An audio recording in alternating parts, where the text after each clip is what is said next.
Hello, everybody. Hello. I hope the sound is on, and I hope you guys are here. Hey, Sean is here. Sean. What's up, Sean? Sean. Let's check the sounds and the sounds. Let me check the sounds. Everything is muted here. So there we go. Unmuted. The system is now unmuted. Good morning, Sean. The system is officially unmuted. You are now given your voice. Hello.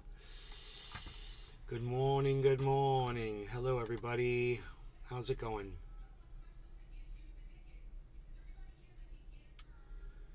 All right. Great.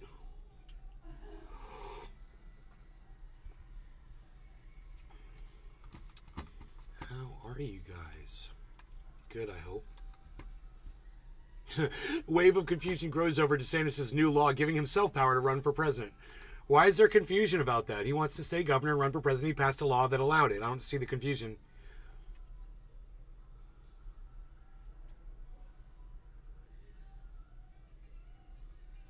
Sean the Orca guy. I'm home and very sick, but I'm still trending. Good. I'm sorry you're sick. Why are you sick? What do you mean you're very sick?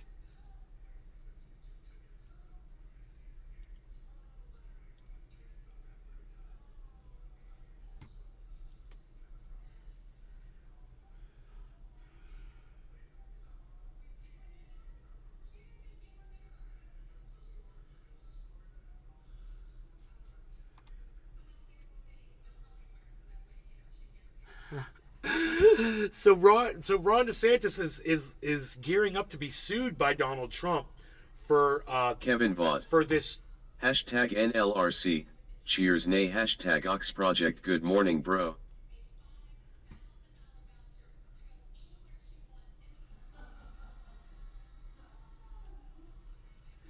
He needs to announce before a certain time or Donald Trump might have a case against him. Very interesting. All right, next thing. Big crypto exchange goes bankrupt. Who's that? Sean the Orca guy. Very intense constant diarrhea. Sorry for the TMI. Oh my God, no, dude. I'm sorry that you're going through that. First Republic Bank. Bittrex. Chapter 11. Bittrex just filed. Okay. Bittrex. Don't use Bittrex, guys. They just filed for Chapter 11, just so you know. We have mentioned them before. They just claimed bankruptcy. There you go. Next story.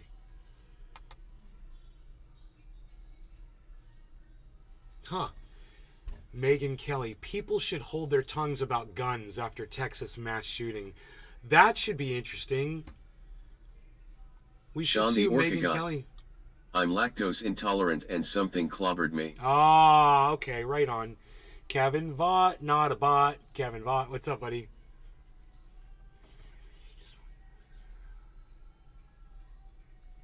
She wants advocates of gun reform to zip it. She's sick of the debates.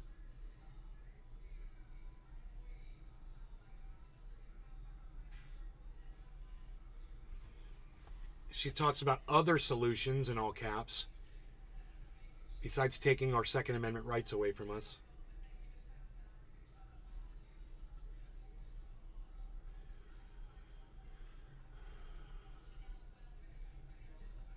She said even if you banned AR-15s, people would just use their semi-automatic pistols to kill a bunch of people. That's what I say. She makes a really good point. Put that one in the archive. Well said, Megyn Kelly. Well said. Thank you for protecting my Second Amendment right against a corrupt government. Corrupt police force.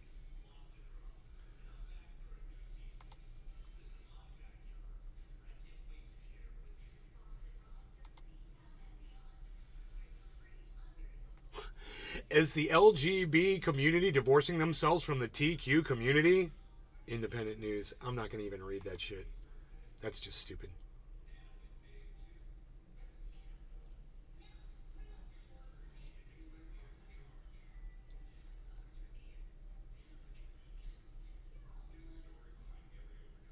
So they passed that bill in Texas to raise the gun purchasing age.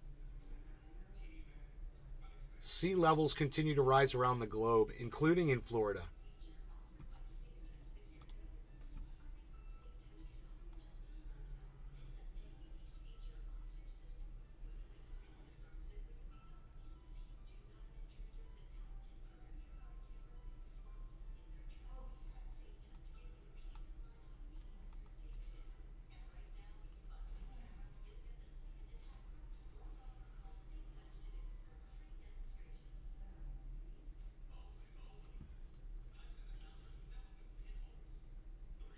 Sea levels have risen 6 to 8 inches over the past 100 years. It's not, it doesn't seem like a lot, right? 6 to 8 inches.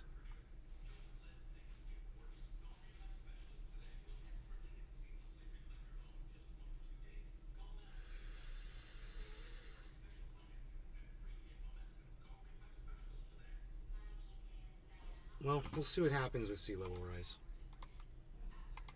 My advice to anybody is don't live near the coast, you know?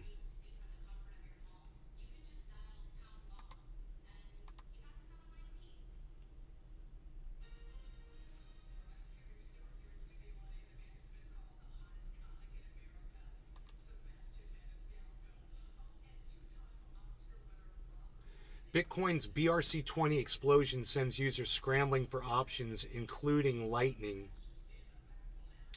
BRC20 explosion. I don't even know what that is.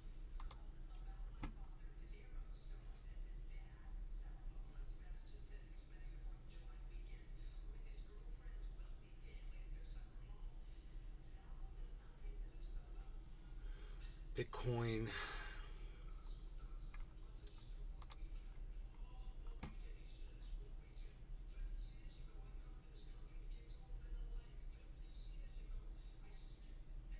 Oh. Fungible tokens.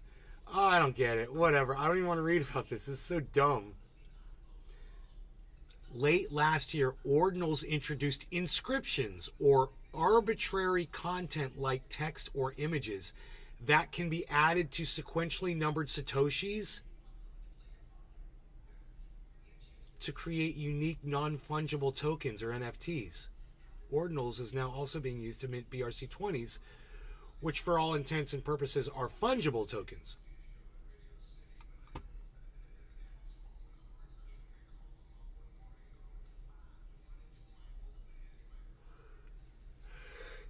Fees to send coins are soaring, transactions are waiting longer in the queue, and some users and exchanges are already starting to consider alternatives.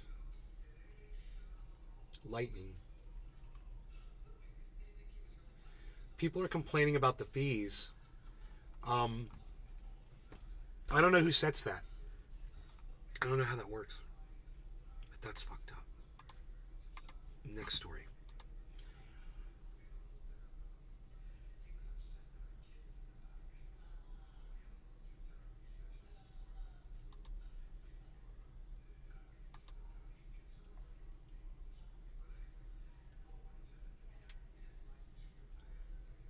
Pepe, an article about Pepe.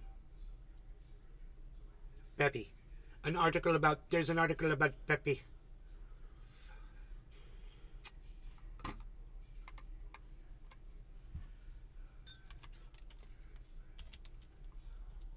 Huh.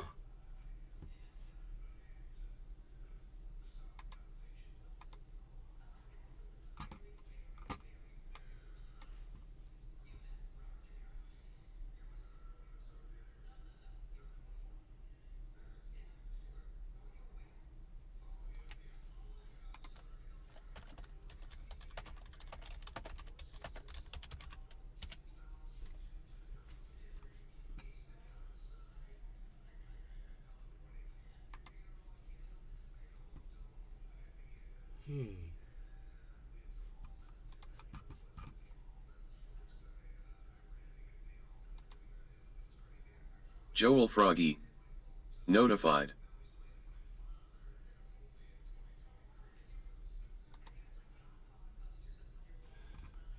Good, Joel. Good. Okay.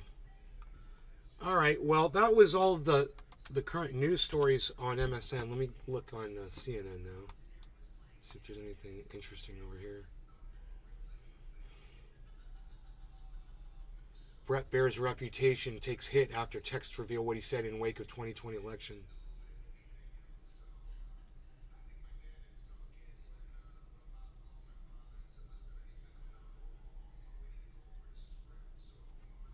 Former host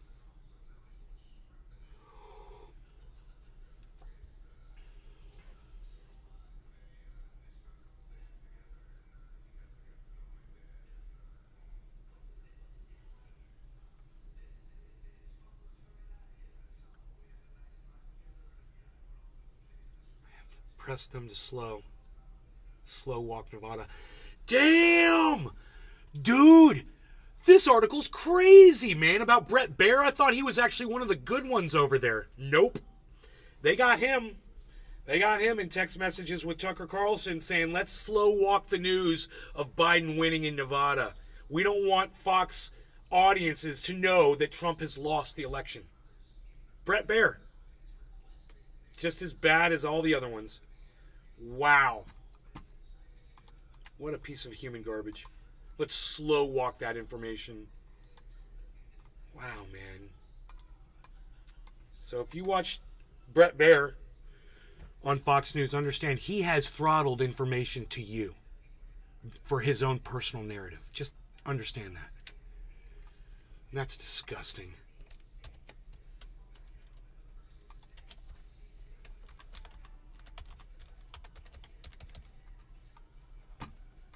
Disgusting. That's the only word I can describe. That's up on my Twitter now if you want to read the article.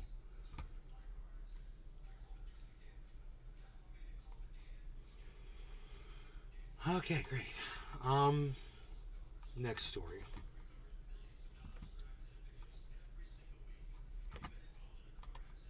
Wow. Jamie Foxx still isn't telling anybody what happened, what he was being diagnosed with.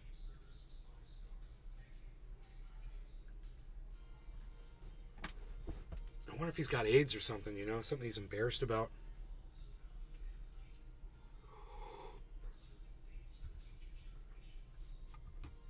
Oscars has new diversity rules.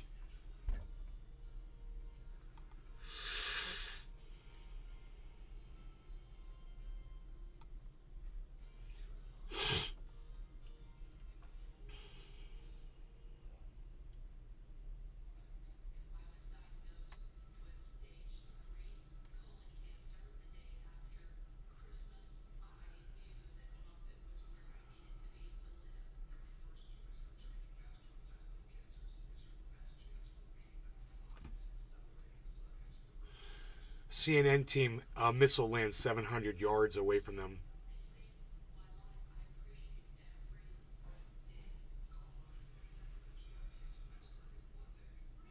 Wow. Good morning, everybody. Just going over the news stories right now. If there's anything you want me to discuss, go ahead and mention it in the chats, and I will look at it. We could talk about it.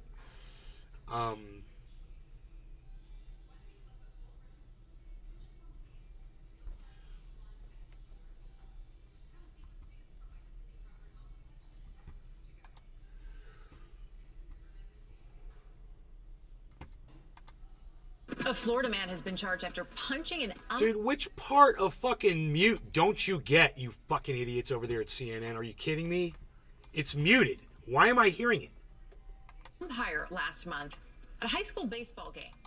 Wow.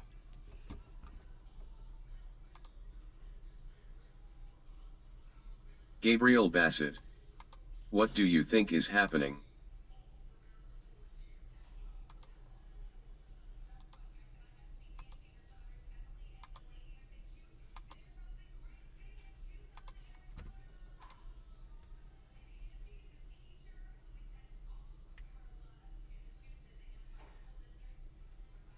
God, this guy just not walked up to an umpire from his side and punched him. The guy didn't even see him walking up.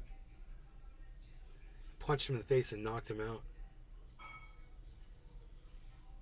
It wasn't even a fucking strong punch, dude. He fucking kind of went like that with his hand. but he just caught him right on the chin, man. You punch someone on their mouth, bro. Doesn't take a lot. It does not take a lot. You hit them in the right spot, they're going to go down. This guy was a 63-year-old veteran disabled. This man walked up and knocked him out because he didn't like the call he gave his son during their sports session. You know, because sports is so great. Sports, yay! Yay, sports! So, we talk about that for a second. That's the mentality that sports gives people. War. Us versus them. The umpire gives you a bad call. You go up and punch him in the face. Yay, sports!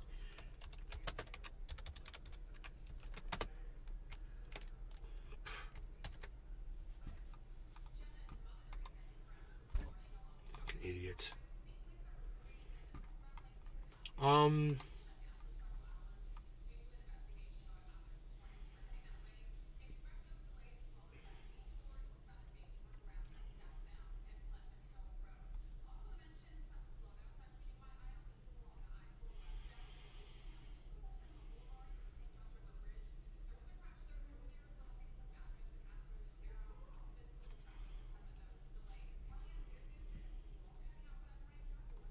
Okay, what else? Is there anything else going on? There's nothing else in the news today.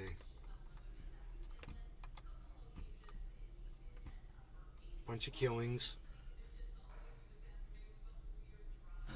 Happiness is a trap.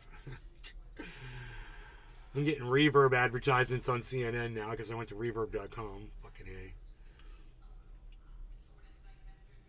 Buy this guitar, buy this guitar, buy this guitar. You looked at a $3,000 guitar. Look at this one, look at this one, look at this one. Buy, buy, buy, buy, buy. Fuck you, internet. Fuck you.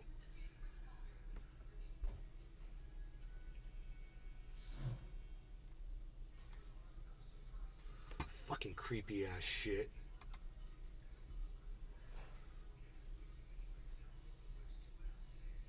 I don't want targeted ads. I don't want that shit. If I wanted to buy that guitar, I would have bought it yesterday. Fuck you.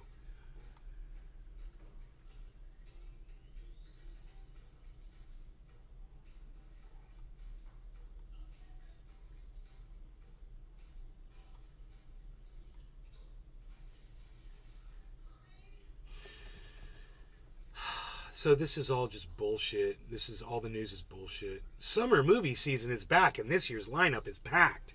Wow, that's a fucking headline. Vladimir Putin's anxious time. Okay, I guess we can't do news. Does anybody have anything you guys want to discuss? Maybe I should pull up some YouTube videos and just see what's going on.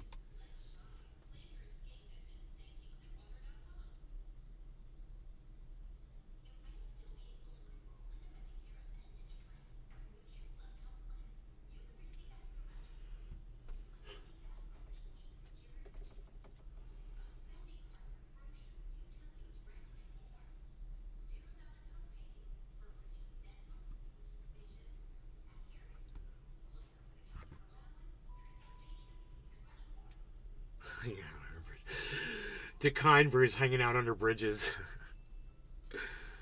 Alright, how do you break Right now I'm zip tied. I'm going to show you how to escape. My name is Jason Hansen. I'm a former CIA officer. I teach escape and evasion. You might have seen me on Shark Tank, the NBC Today Show, or Fox News, teaching some of my escape and evasion Right, tactics. how do you get out of zip ties? Let's just fast forward.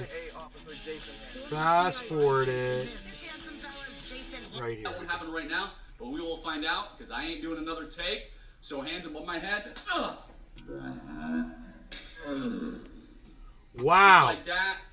So if you've got freaking zip tie, if you're zip tied around your wrist, you put your hands up and pull them down really fast and apart and break them fast, and the plastic will snap if they're not like super thick.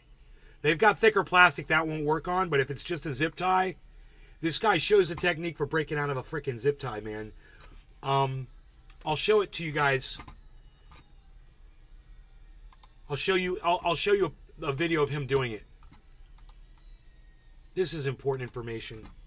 If you're ever zip tied, man, and you got to get out, watch what this guy does. He's zip tied, right? Just a plastic zip tie. It looks like a 1/4 inch. Don't get it. So hopefully that won't happen right now, but we will find out because I ain't doing another take. So hands above my head. Just like that, my hands are free. As you can see, it completely broke the lock. You can see there's no more lock in the middle there. So that's what you want to do. You can see my wrists. You can see I got the lines on them. So again, this was the movement. My hands are up here. I'm coming down, and you know, another way to look at it, besides, hey, you're elbowing somebody from behind, you're punching yourself in the stomach if you don't do it right, meaning if your hands don't go past. So your hands should look like this because you want them tight. That is how you escape zip ties. But remember, it's going to be duct tape, it's going to be rope, it's going to be zip ties, it's going to be handcuffs. If you want to know how to do this more, make sure you click below. You can see my... That is awesome, dude. You know, that's helpful. That is helpful. So, there you go. Gabriel Bassett, what do you think is happening? With what, Gabriel? What are you talking about? What do I think is happening with what? Let me see what else is going on. Let's see what else we can look at. Homeless man finds Alex Jones, Bernie Sanders in the burnout. Well, let's watch a Decine Brew video. He's on a creek, which is a river, which is nice.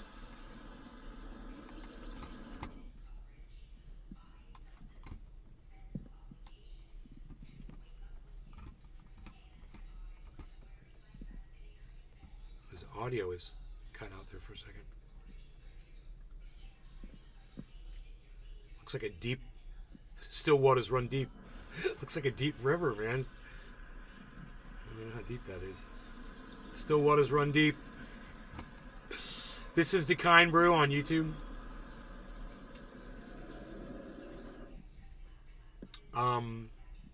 He watches the show. He's a friend of the show.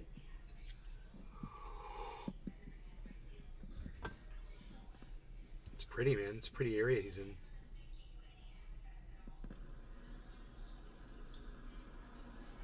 Wonder if he's got trout in there. Yeah, anybody else want to talk to me this morning? You guys scared of me? What is it, man? My mom called me a dumbass this morning. Her and I got into an argument about Israel-Palestine. She called me a dumbass.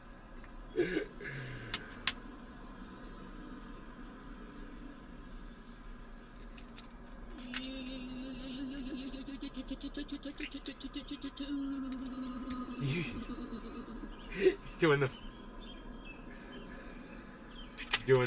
Man, sorry about the mean video the other day. I don't know what I was thinking. Do not know what I was thinking. No.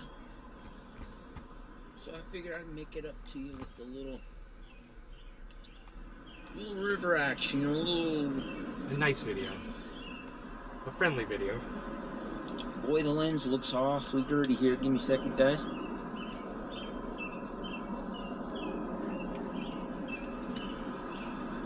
Figured I'd make it up to you with a little driftwood, river otter, fishy river chills under the bridge chillins.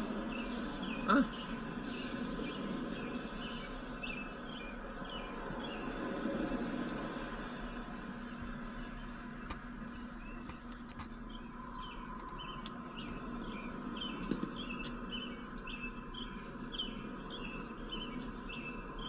I like hearing the birds in the background.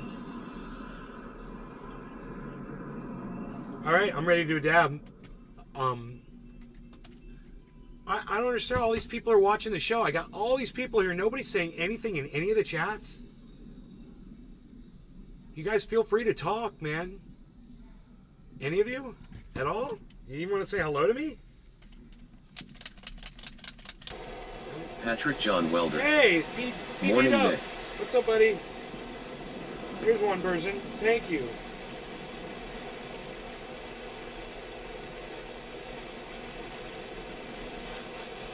Woodchuck Montrose. Hey, Woodchuck. Hi, Nick. Hello.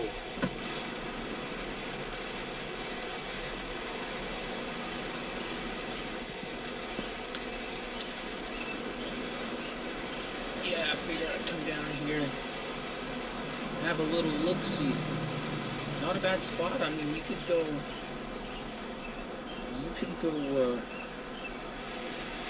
know, could go swimming here. You could Get some maybe fish. catch a freaking skinwalker. I bet you it's freaking full of catfish in there. Oh my god. cruising by. Something I do not know.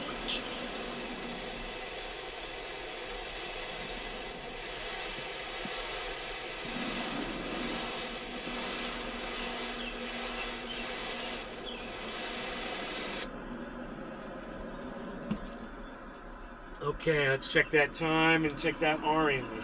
We are at 9:08. We're going in. 9:08. 9:08. And the market's looking good. We're getting a little recovery, a little slow walk up. We're over a penny and a half again on Harmony. Pepe is at 6.66. Negative.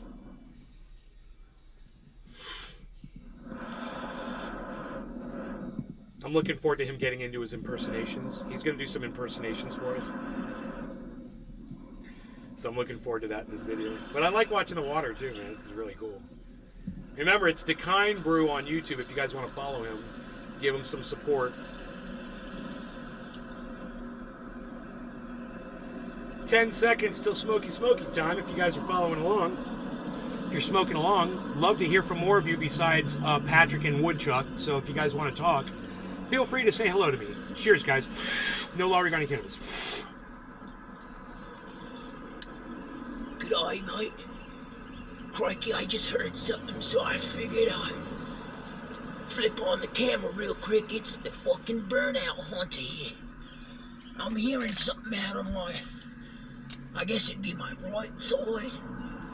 My right hemisphere good half of my goddamn. So I figured we'd have a look over there. Now let's look over there real slow and see if we can catch that son of a bitch here. Real slow. Don't do too fast now. Slowly. Burnout hunter style, remember? Burnout hunter style. Real slow. Let me tell you something, brother. You're gonna want our iodine products because you're so Ultra potent. so ultra potent, almost so ultra potent. The ultra potency of the potency scale was actually determined by how ultra potent our super male vitality is. So it's, on the ultra potent scale, it's skyrocketing. It's like Pepe right now. Peppy. It's like the goddamn Pepe, you know. You win, you lose. You lose. You're gonna want it, you know. Our water We're losing. filtration, you can see right here, our water filtration is working absolutely perfectly, folks. You can see it before your eyes, just sparkling crisp, clear water as far as the goddamn eye can see.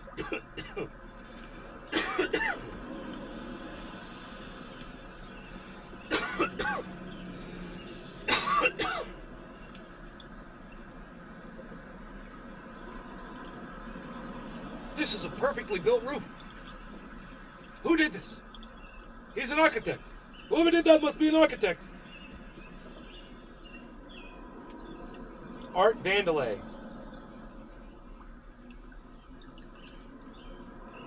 Architect. I build bridges. Aren't those engineers? I build pretty... Bernie Sanders here. Bernie Yeah, Sanders? of course, you know, you can't go anywhere without Bernie Sanders, you know. He's gonna pop up eventually. I don't know what to say about the wacky people that are... You gotta bring the voice down a little bit. You want to talk like Bunny? You gotta bring it down a little bit. You're shit out of luck. You're a little too You high. should have voted for Bernie me. talks a little You lower. could have voted for me. Now the truth has actually come out that I'm 160 years old.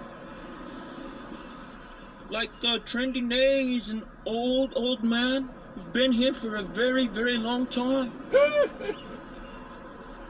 Got a shout out. Nice. Hey, that's me he's talking about.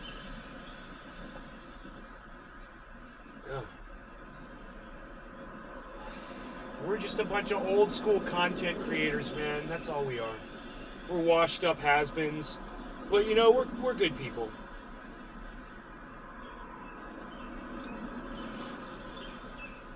We still putting the content out there, man. Me and my 6 viewers right now.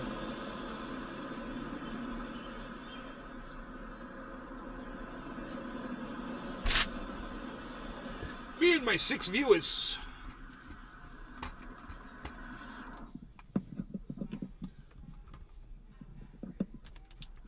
See if we can do something about 6 viewers.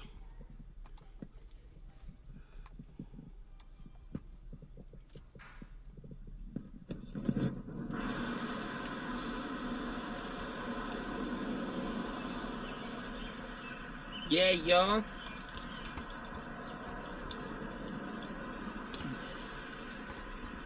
Scored a little pipe today. Went to the head shop. Because I broke my bubbler. I lost my bubbler, so what I did was I put it on the ground and forgot it there, left it there, and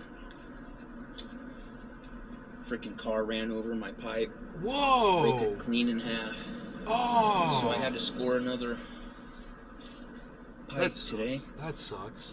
Which is good because I've been smoking joints for the past few days. So the pipe's hitting pretty good, get me nice and baked.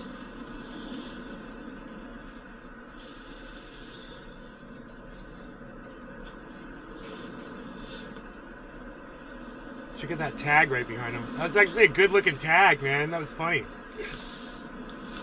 I usually hate graffiti, but that was good. That was a good one, man. It was really good.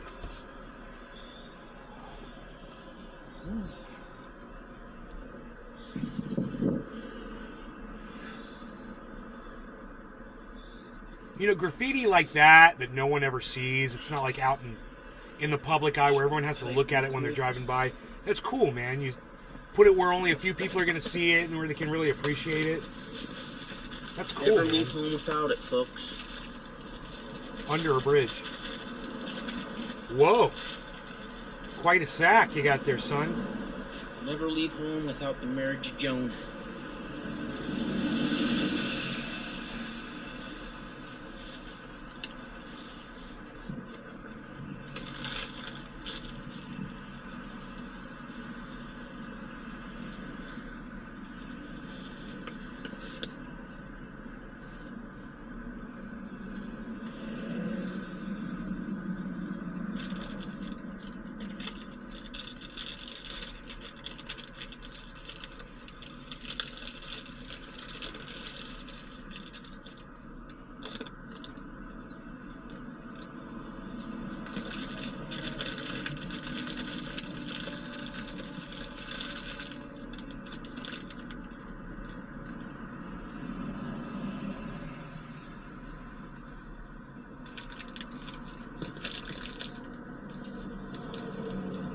He's got some good looking bud. You know what that looks like, my OG Kush?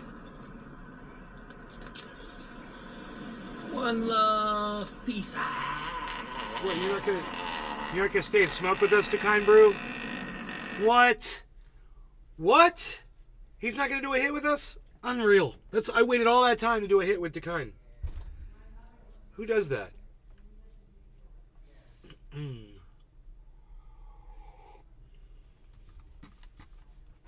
Whatever. What is this? Reacting to racist propaganda with more racism. That's the one I never clicked on. I was like, well, I'm not going to be able to watch that live, I'm sure.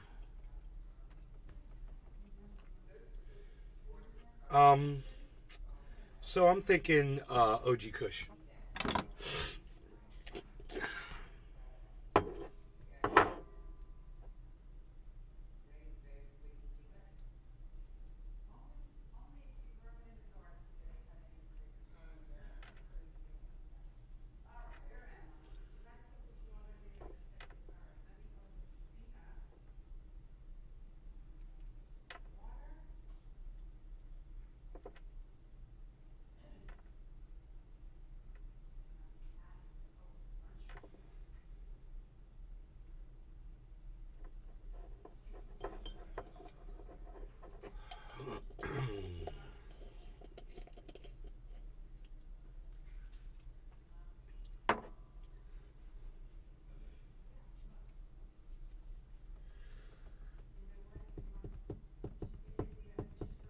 Okay. Roasted garlic berry. Hey, RGB. RGB. What's up, son? We're about to smoke. Key time. We got the pitbull bong, and we're chilling and singing a song. I really want to watch the racism video. I really, really do. But should we watch Crypto Kid instead? Hey guys, welcome back to another video, and in today's No law video, regarding we're gonna be cannabis. looking Cheers, at the price everybody. of Bitcoin and Roasted Pepe, garlic because berry both are in the coming chat. towards the downside, so make sure Woodchuck to stick around Montrose. until the end of this Dave video. C. Patrick Fisher. John Also Welder, a Dave C. very Fisher. important Morning, bro, announcement smoke that I need time. to warn Gabriel you guys Bassett, about if you're still you here. are a trader. Everybody's So watching on make sure to Rumble. stick around. Everybody's Let's watching on start off kick.com with Bitcoin because /Naysguard. we are falling. Cheers to all of you. So if I jump to the price of Bitcoin, if you watched the video this morning, we were around this $28,200 level, and I did say that if we will likely see some continuation over here and then break towards the downside to the 27.6K level. Now that happened perfectly, so I want to say a massive congratulations to you guys if you did decide to follow that. Now we saw another bear flag happening right over here after we came down to this critical support at 27.7K, and then of course we saw another fall to our final very important support. It's not our final, but on the shorter time frame, it's a very important level at 27.2K. Now what's going to happen right now? So we have actually been breaking 279 down from this massive symmetrical triangle on the daily chart, and God, my chart is pretty crowded now, but I don't want to delete it at the moment. So we saw this huge breakdown from this symmetrical triangle. I did talk about this in the video in the morning, so it's super important that you guys turn on your notifications so you get updated Not immediately important. when I post. But what I think could happen is, we should at least see some sort of reversal towards the upside because we have fallen down pretty drastically, maybe a small dead cat bounce. But right now I'm not trading. If you're in the free Telegram Roasted group, I did garlic berry. update you guys saying Good that bottom I'm now here. closed all of my short positions and I'm just monitoring the markets right now. So let's see. This is a very key level of Could bottom here? No, just look at the charts, bro. Look at our charts. Look at. Are you guys all looking at these charts? We bottomed 24 hours ago. When I said I'm buying the dip, I bought the dip. Like I told you guys, right? And I said tomorrow I want to say I bought the Roasted dip. garlic berry. This is how double bottoms are formed. Oh, you think? You think? Let's see what Crypto Kid says. support. We could see like a dead cat bounce back to the 27.7, but just monitor the markets. It's going to be pretty interesting. We have CPI day, I believe, on Wednesday, so that will determine the markets again, and we'll see some volatility pretty soon. Now, the second thing that I want to go to is Pepe. Now, Pepe has been seeing a little bit of a big correction. Now, of course, we saw the Binance list. A little bit of a big correction. I love the way he worded that. And the best time to sell Pepe, in my opinion, was when we listed on Binance as a buy the rumor, sell the news situation. That was the top for Pepe, and now we're coming towards the downside. It looks like the hype around Pepe is beginning to fade. That's and what everyone's saying. The other meme coins are slowly starting to fade also. This is what so everyone's it looks saying. like the trend is about to die. I This know is what some everyone's of you saying. guys who are like, Dude, I'm totally aped into it, bro. And I wonder how many other people are going to be too. You know, this is what Lark Davis said. This is what he is saying now. Everyone should just take all your money out right now and walk away. It's happened to me on a lot of other coins too, man. It really has. It's happened to me on a lot of coins. And it's probably going to happen on this one too. That's what these guys say. These guys are usually right about everything. But I just don't like it. massive meme coin fans are going to like destroy me in the comments, but it's the truth, you know. I believe that it's Roasted fading garlic down a berry. little bit. Maybe we'll see it for Notice another when week or all two, the Pepe hype but was going on. It was topping out. Reminds me of the times with Doge and Shiba. Yeah, but Pepe is just more iconic, man. Pepe's more iconic. I mean, that's what I'm putting my money on. We want to see Pepe go back to 420. It was at 202 this morning. It's at 198 now. Ugh. All right, it's still falling.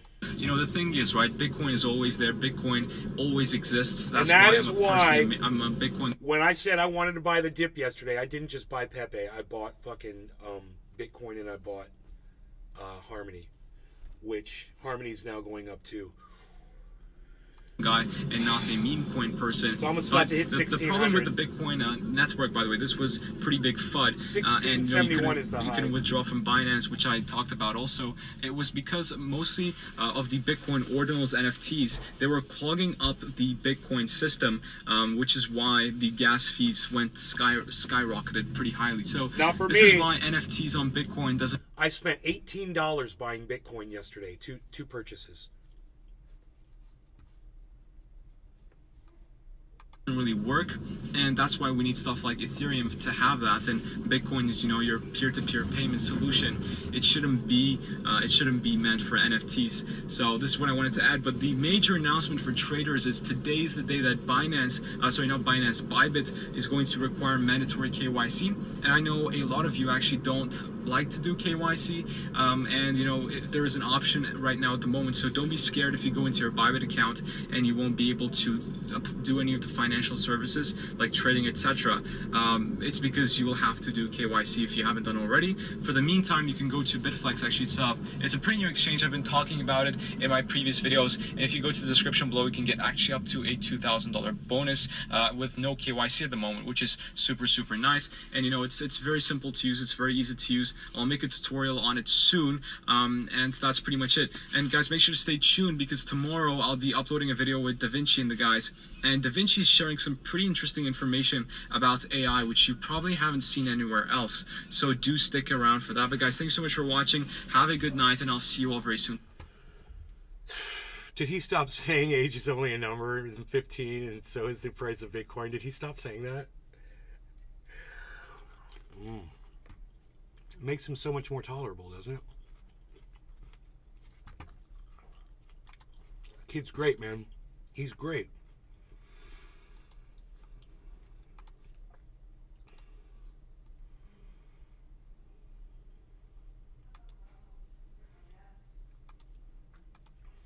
Roasted garlic berry. Do you think it's possible BTC runs to 32? Bro, I don't know what the rhythm of this market is, bro. I really don't.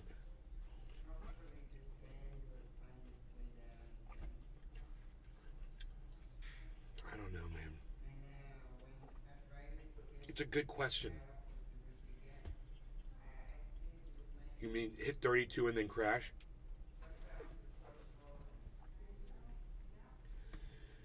Dude, if Bitcoin hits, where's my fucking buy-in at? 38. I think my average purchase price of Bitcoin is 38. I hit 0 on Bitcoin, then I'm doing really good. Because I bought a lot of Bitcoin underneath that price. Look at that. Roasted garlic berry. Rotten great. That's what I've been wondering. The market's been sideways for a while up here holding. Fucking rotten great.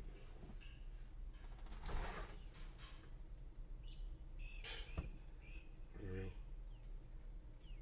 Gotta watch out for that shit, bro. Gotta watch out for them rotten grapes, man. You might just pop one in your mouth and not realize it. There's an analogy there for life. Pay attention, man. You know? The way these motherfuckers lie to you, all day long, you're getting lied to all day. And pretty soon you're going to pop one of them fucking lies in, and it's going to fuck you up. It's going to be a rotten grape. I don't know, is that a good analogy? Probably sucks. I'm trying to wax poetic. It ain't working. Did you guys see the movie, the show? This is another one. Look at this. Got a hole in it from it. Looks like a bug bored right into the middle of that motherfucker.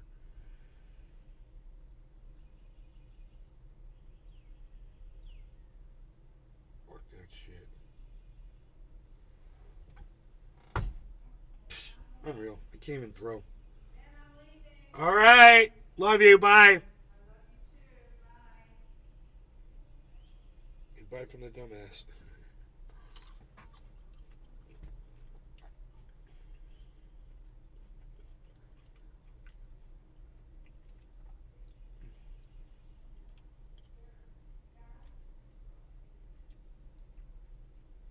forgot what I was saying. We're talking about rotten grapes and getting lied to. It's another one right here. Look at this. Dude, what the fuck is with all these rotten grapes, man? It's not me, dude. You know, I'm not imagining this shit. Roasted garlic berry. About to take a dab myself. Cheers, Ned. How dare you? Wait for me, good sir. Don't wait. You got to go in at the right time. I'll catch up. Unless you're on one of them sporty emails.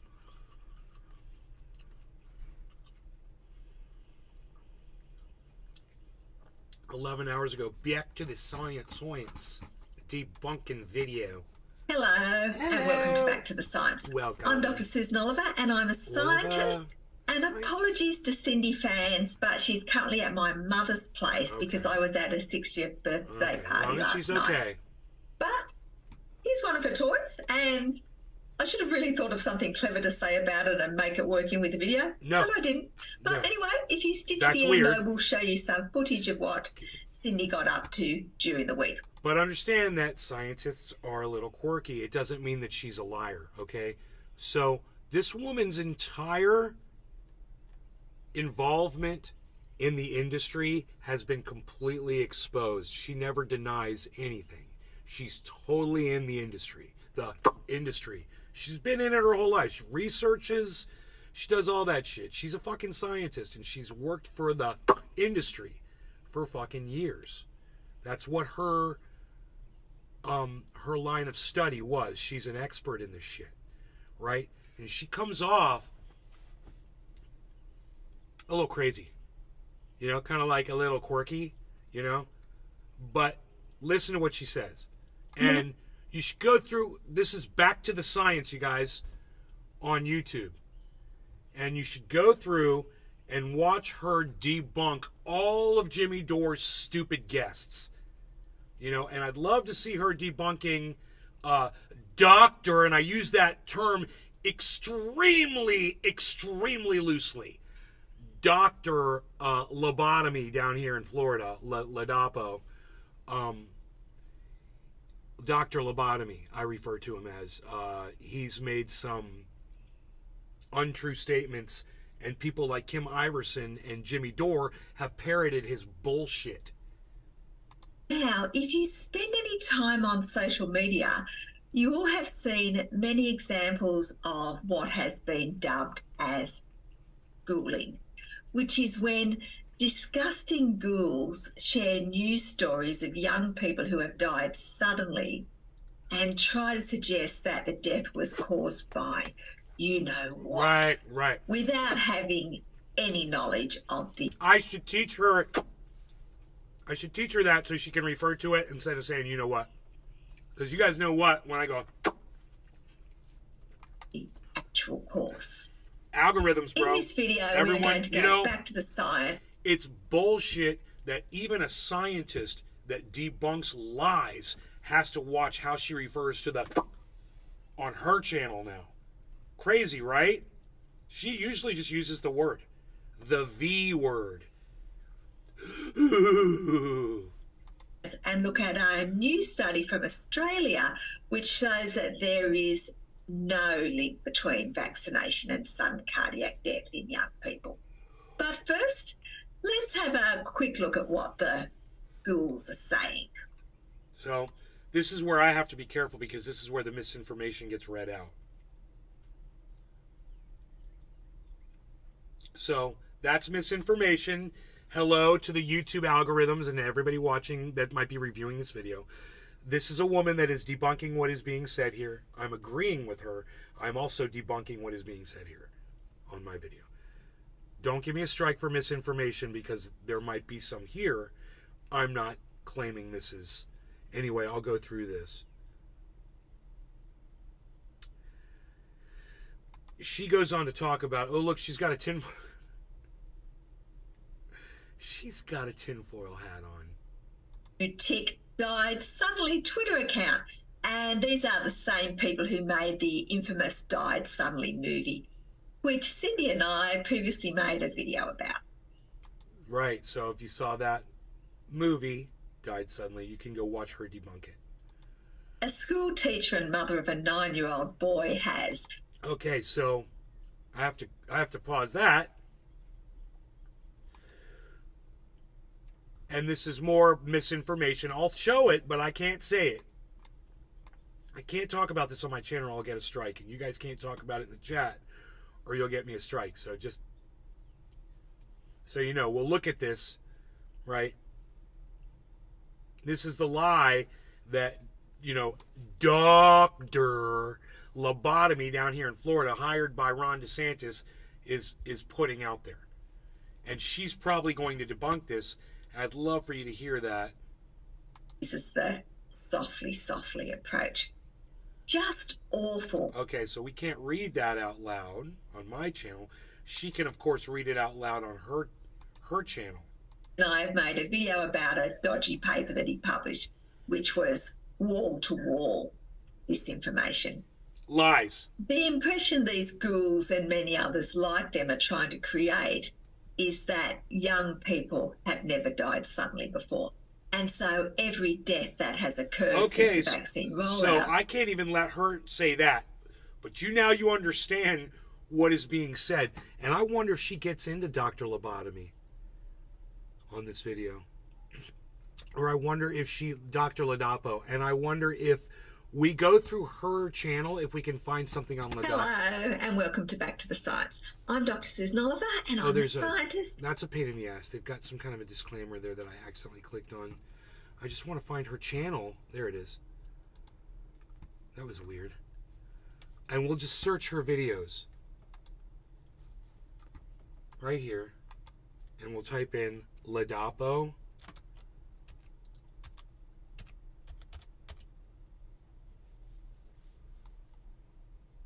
Well, there's two debunk videos on Ladapo right there. Let's click on this one first. Roasted garlic berry. Hello, and welcome to Dr. Back to the Lobotomy, Science. haha. I'm Dr. Susan. Dr. Lobotomy, yeah. Oliver, and I'm a scientist, and this is Cindy Oliver, and she's a dog. I always Now, confuse last their year, names. I made a video about Like, a study she's that had Dr. been Cindy done on Oliver? people who had been vaccinated And in dog's name Florida, is Susan? which contained the excellent news that there was no increase in mortality following vaccination in any age group. Strangely enough, though, Okay. a lot of people discussing the study, including the Surgeon General of Florida, Right. weren't talking about these amazing results. Instead, they chose to look at a small I tweeted at her and I asked her to do this. This video that she put up was put up 4 weeks ago. Would you like to see the tweet? I actually left her messages under her YouTube videos too. I said, please expose Dr. Lobotomy, Dr. Ladapo in Florida, please. subgroup analysis that didn't show such positive results, leading to the claim that there was an increase in cardiac-related mortality in men aged. Right. That's the misinformation part. Now, we can't play this video, but you can go watch it. Now,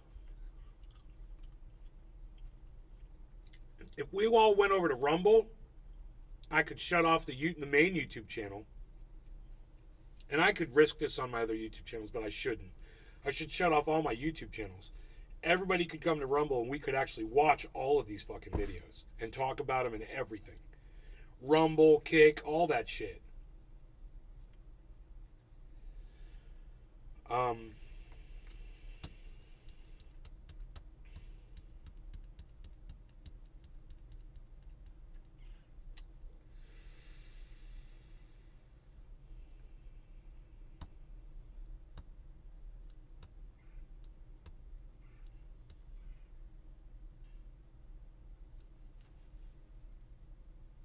Johnny's military service.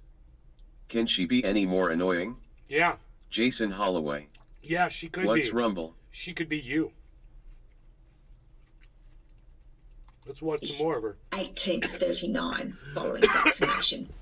Of course, if this was true, it meant that there was a decrease in non-cardiac mortality Since in she the same age group. since she annoys you so much. For some reason, this wasn't discussed. And if you would like to I got a know little more grape about juice the down the issues lung with hole. the study, I will provide a link to the video that I made about it at the time in this video's description.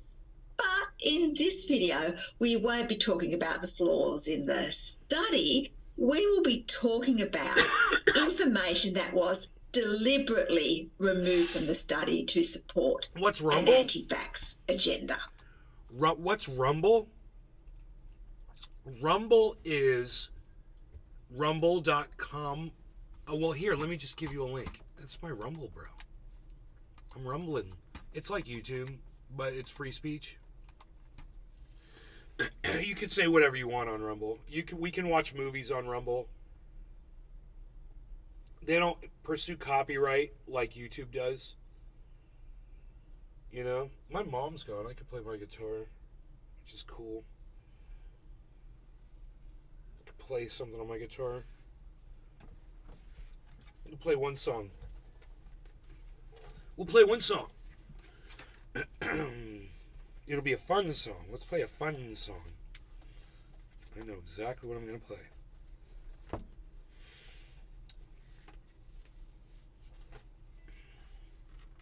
A real fun song from a real fun band. Except, let's see.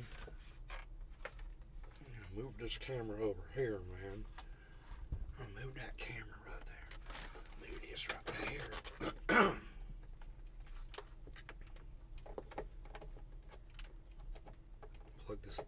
Plug this bad boy in right here.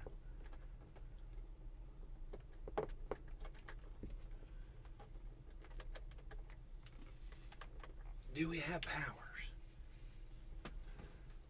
The powers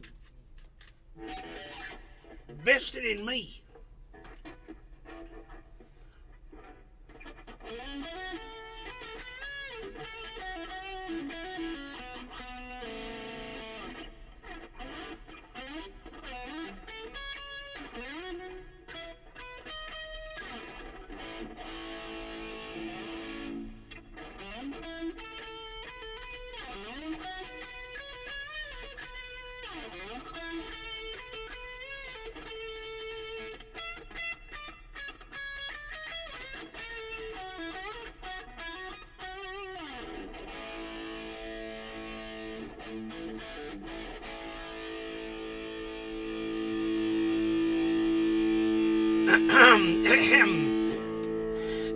Testing, 1, 2, 3. Testing, yes, testing, 1, 2, 3. Woodchuck Montrose.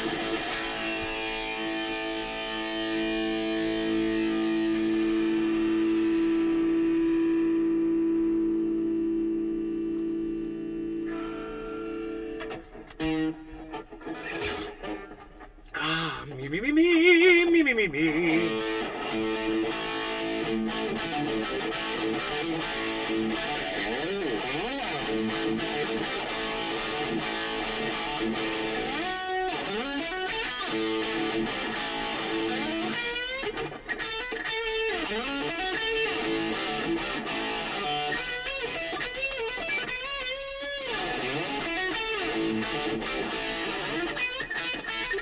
Well, now they call me the breeze.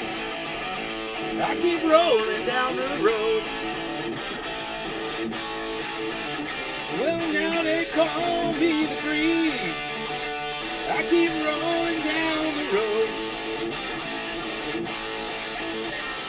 I ain't hiding from no. It's not. I ain't hiding from nobody. It's.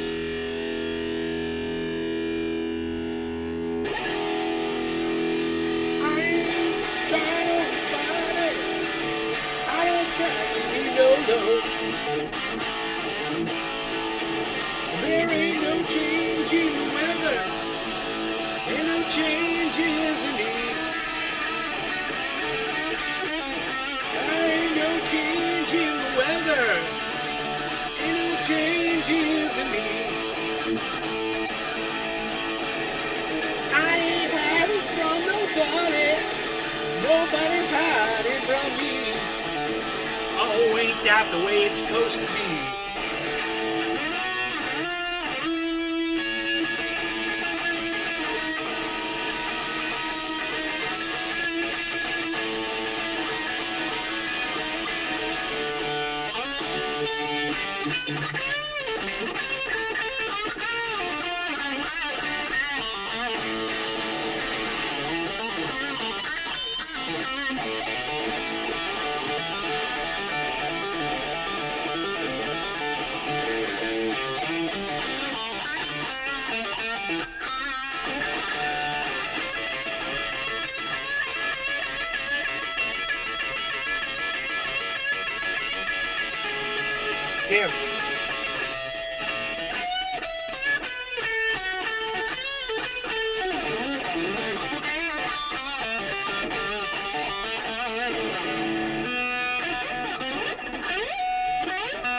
God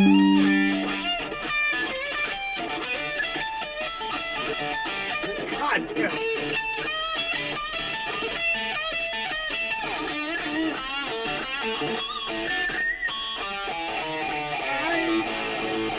And I forget the words coming in. I got that green light, baby. I got to keep moving on. I got that green light, baby. I got to keep moving on. Out to California, might go down to Georgia, I don't know.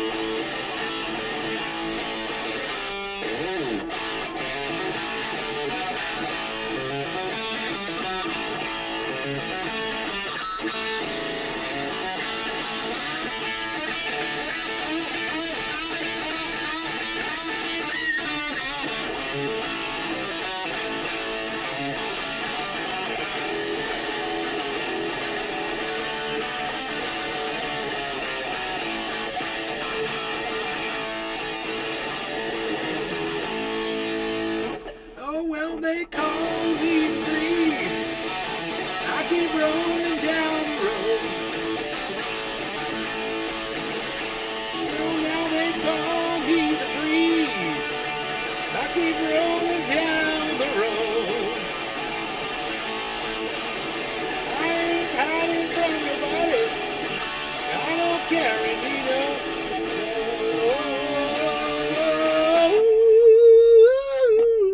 Mr. Breeze.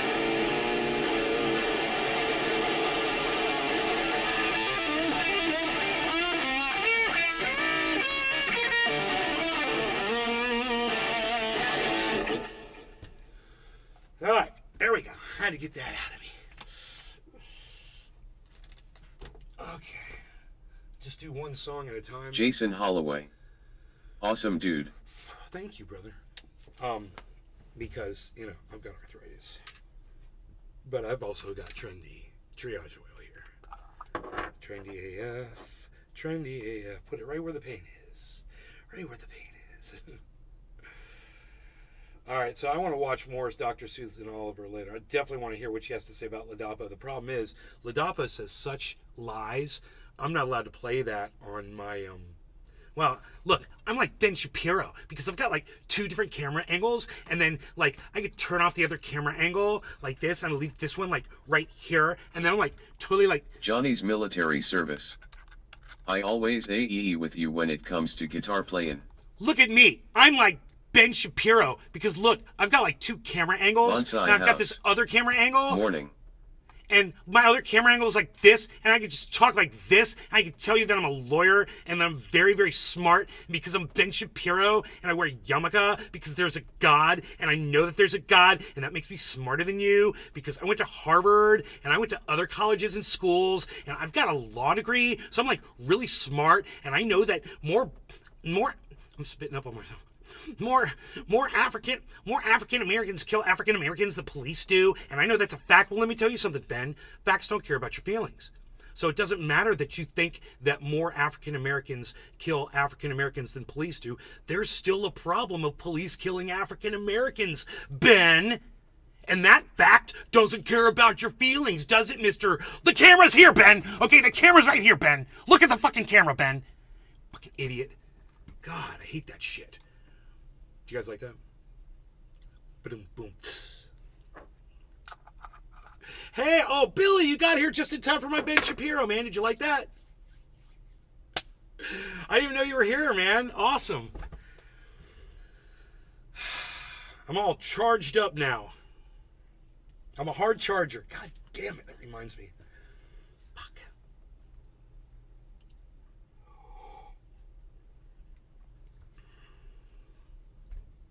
Carolyn Hardman. Good morning. Hi, Carolyn Hardman. How are you?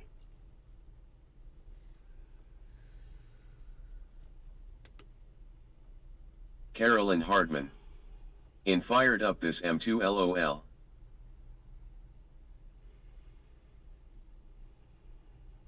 Carolyn Hardman.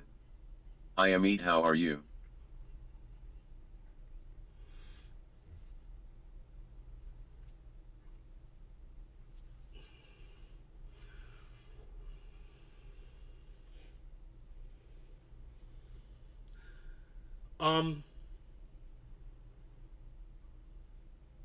Carolyn Hardman. Apply I can't spell this morning. No, no, Bonsai House. You're spelling just perfectly. Actual education, he graduated from the University of California, Los Angeles, in 2004, at age 20, with a Bachelor of Arts, summa cum laude, in political science and membership in Phi Beta Kappa. Cum laude. Cum Bonsai laude. House. Cum laude. Afterwards, he attended Harvard Law School, graduating in 2007 with a JD, cum laude. Bonsai House. What's a cum laude? Ha ha ha ha ha ha ha. You can come quietly or you can come loud. Which do you prefer? Are there people in the house? You got kids? It sucks to be you. I guess I can come louder than you can.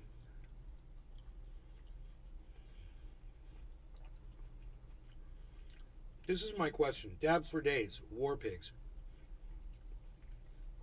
Dabs for days. Aaron Ide, what's up?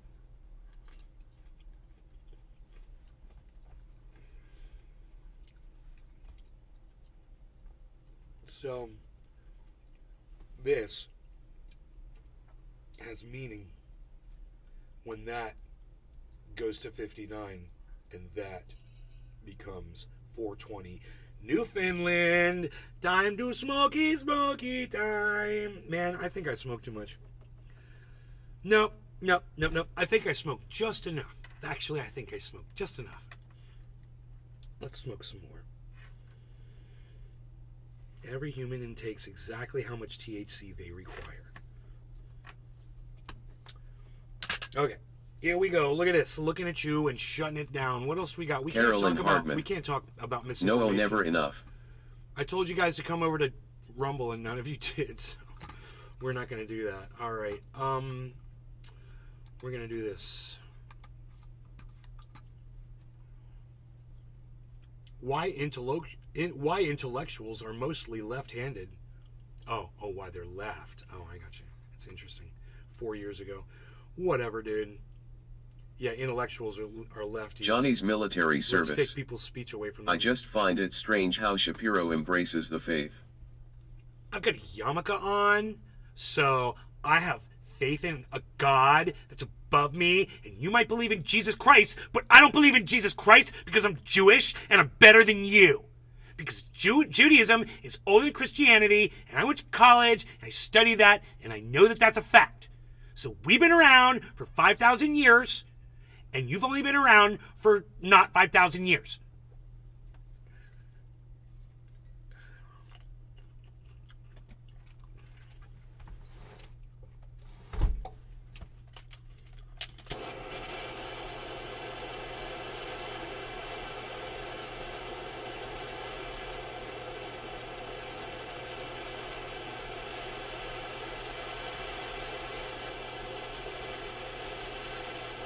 You know, you might look around and see that most Jews in this country don't wear yarmulkes on their head, but then you might look at me, Ben Shapiro, and go, Ben Shapiro wears a yarmulke on his head, and then I would say to you this: I'm better than everybody else. That's why I wear a yarmulke on my head, because I'm better. I'm a better person. It makes me better.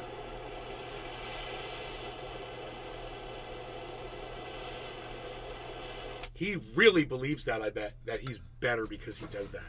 Like, he's a better Jew. He's more devout because he wears that little piece of, that garment on his head.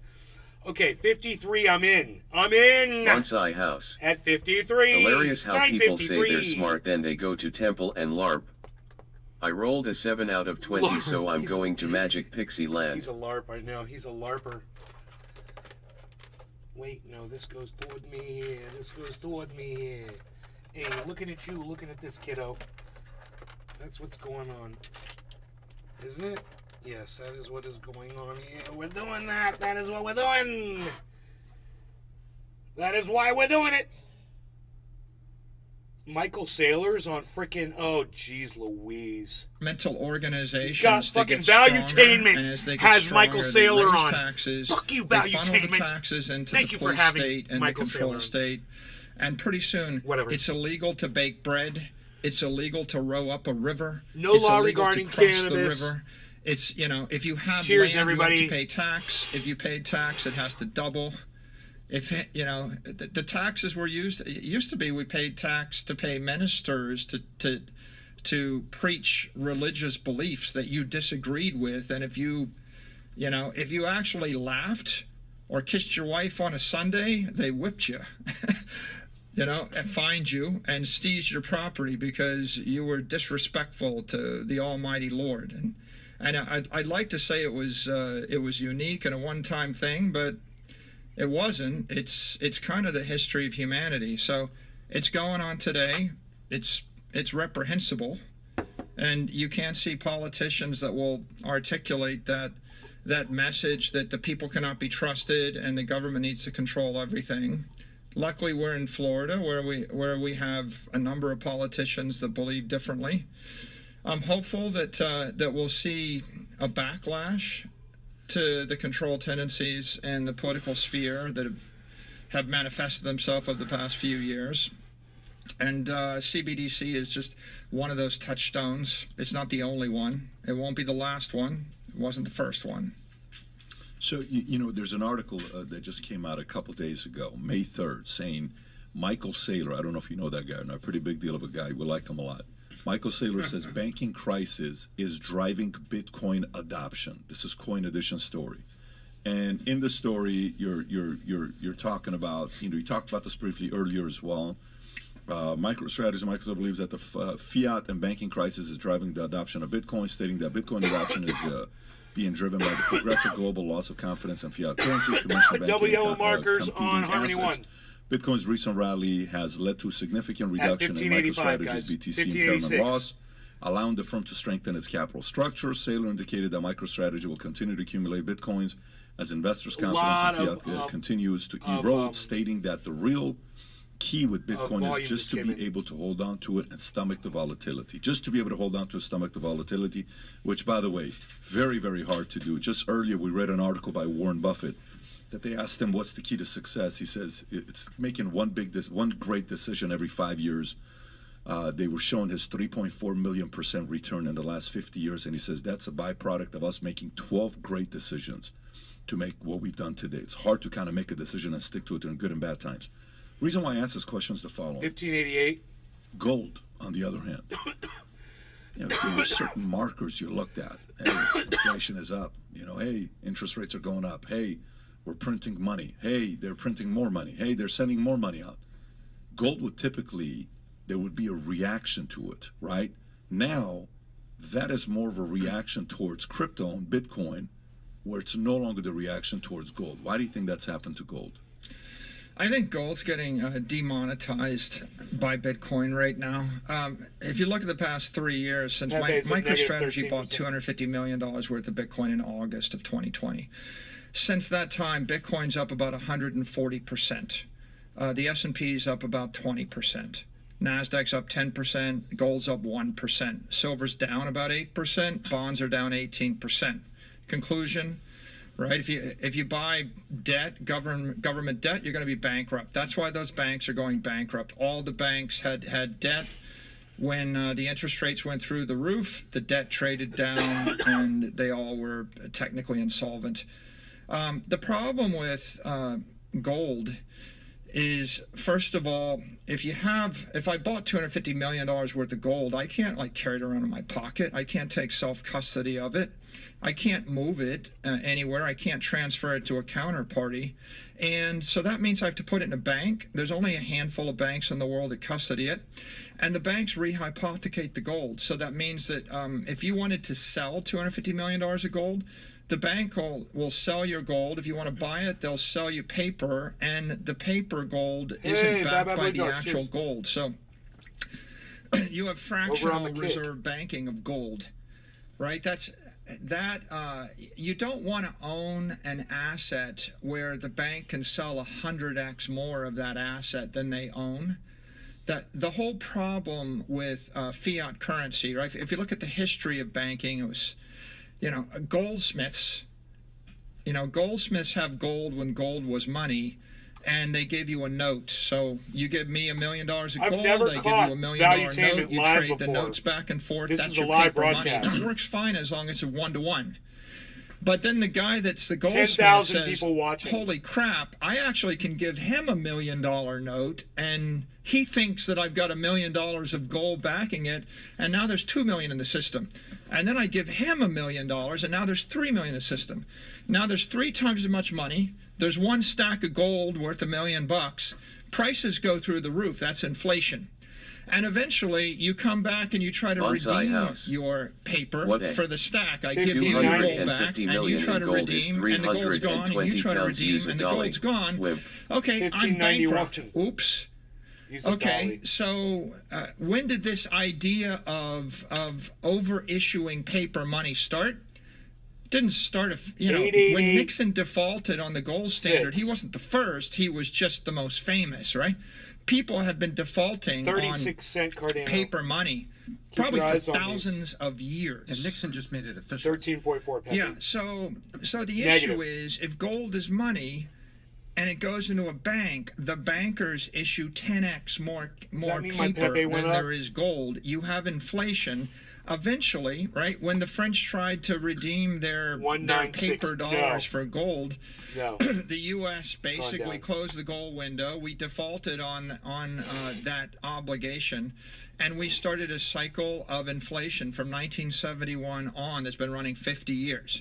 Now, when FTX failed, it was no different. The issue is people put Bitcoin on FTX, and then Sam turned around and issued 3x as much paper, obligations. And when people try to withdraw the Bitcoin, he doesn't have it.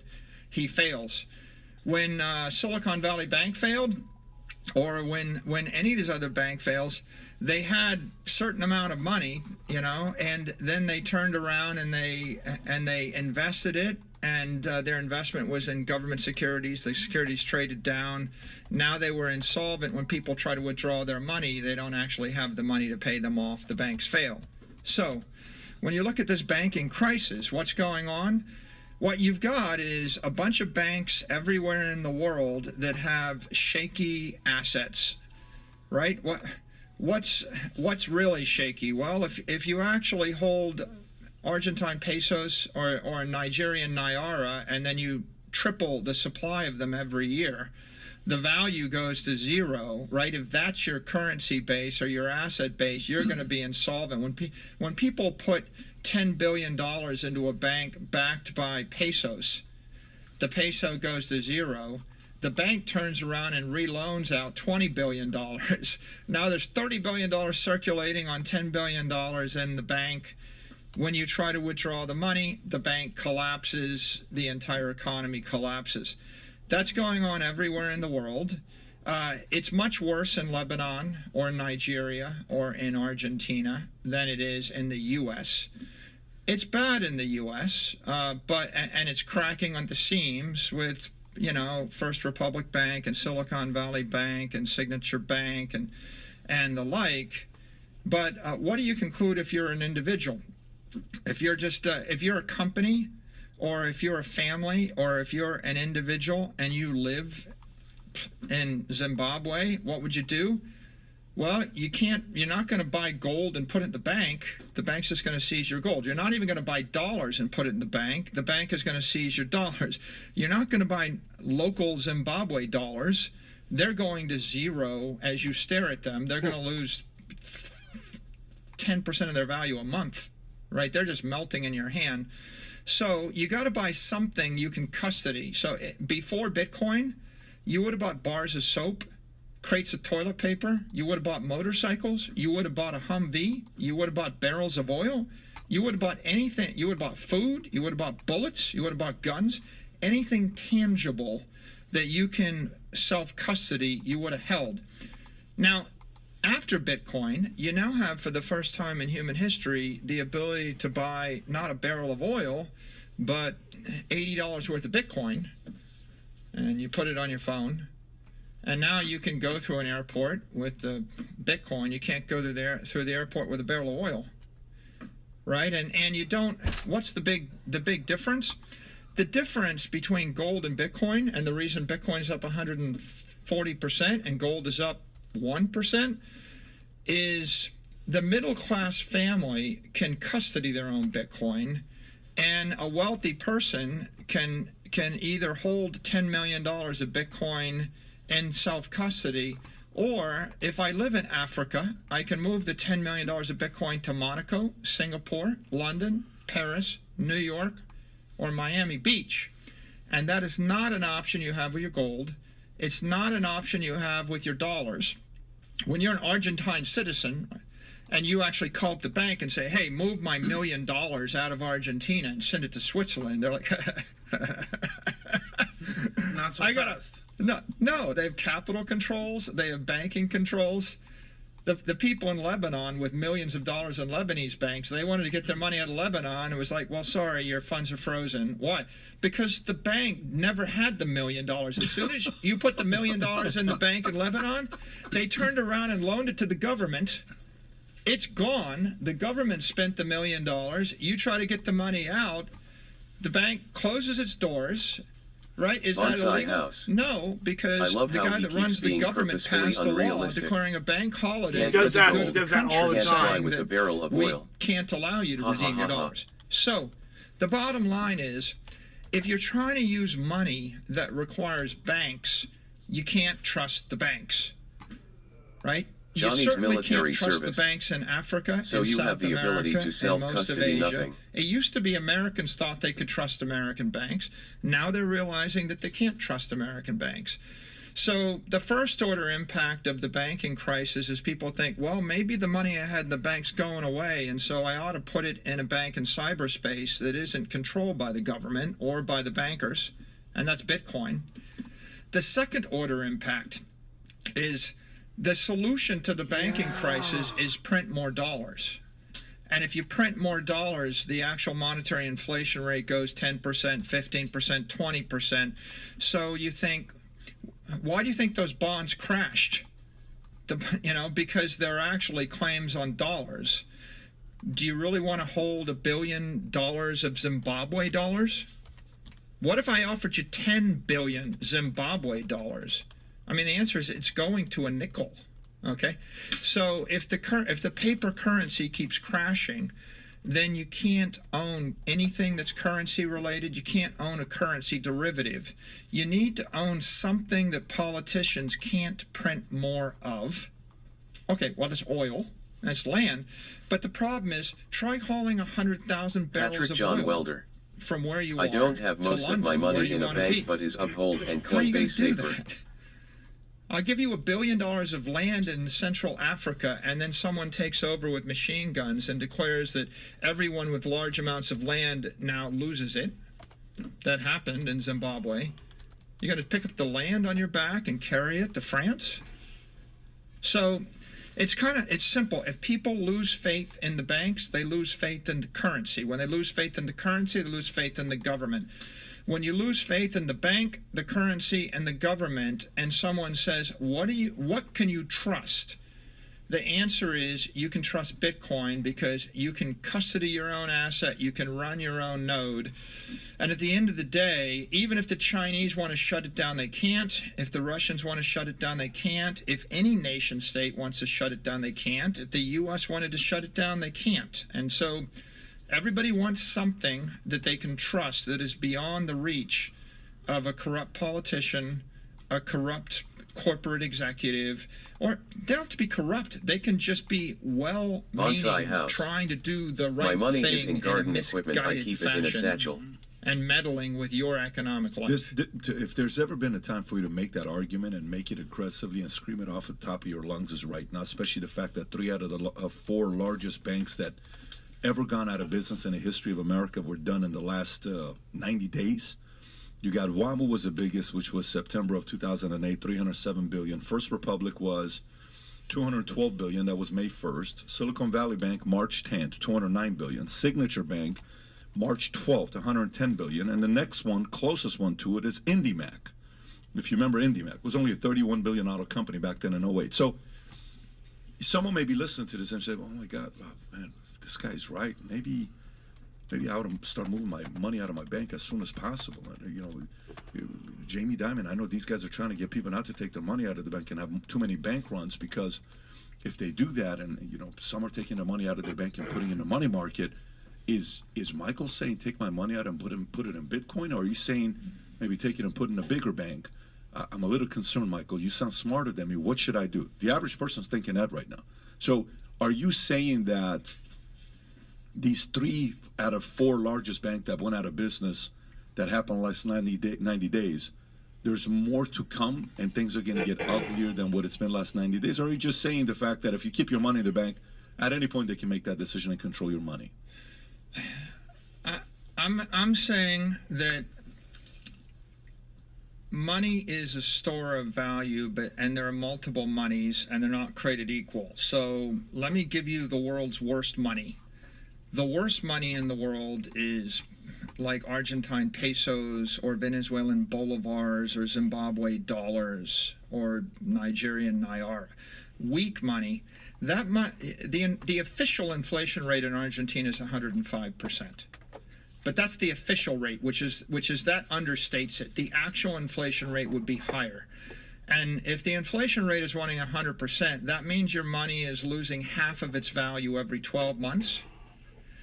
That means that within 10 years, you have nothing. Okay? So bad money, bad currency or bad money loses all of its value over the course of a few years. In Venezuela, you lose all your value in 36 months. In Argentina, in 10 to 20 years, the Argentine peso was 1 to the dollar 21 years ago. If you had $1 million 21 years ago, the Argentine peso right now is about 480 to the dollar. So that's not a 99% Treasure loss. Coast Waters. That's a 99.8% loss, right? In how many years? 21 years. Okay, so what I'm saying is you don't have money if you have weak currency. Now let's take strong currency. Well, the strongest currency in the world is the dollar. That's not money. You're losing 99% of your wealth over the course of 90 years in the U.S. dollar, maybe more. The U.S. dollar, the only difference between the U.S. dollar and the peso is whereas it takes 20 years to lose your family's fortune in the peso, it takes about 90 years to lose your family's fortune in the dollar. Right? My house in Miami Beach was $100,000 in 1930. It was appraised at $46 million a few years ago. Do the calculation. It's on a path to be worth $100 million, which means that the U.S. dollar will have lost 99.9% of its value over 100 years. Warren Buffett knows this. Charlie Munger knows this. Basically, the bottom line there is your money in the bank isn't money. Okay, so the answer is you shouldn't have any money in a bank, right? You're basically losing 7% of all your wealth every year in a good year. If it's the dollar, you're losing 15% of your wealth in a not good year. If it's the dollar, you're absolutely losing all your money over the course of a decade. So that's kind of weak money. Awful money is developing world money, the Lebanese pound. The Lebanese pound got devalued. I mean, you would have lost all your money in 5 years if you had the pound. The strongest money, decent money, okay money was gold, but not great. The strongest money in the world is Bitcoin, because Bitcoin is absolutely capped at 21 million. It is global money. You could take $1 billion of Bitcoin across a border. You can transfer it to a counterparty, and no government can interdict that, and nobody can inflate that. And so my answer there would be, you can't trust any bank. You certainly can't trust a bank in Lebanon. Read about Lebanese banks. You can't trust a bank in Africa. You can't trust a bank in Asia. Michael, but if you call Chase, their customer service is amazing. How is the customer service with Bitcoin when you call the 1-800 number?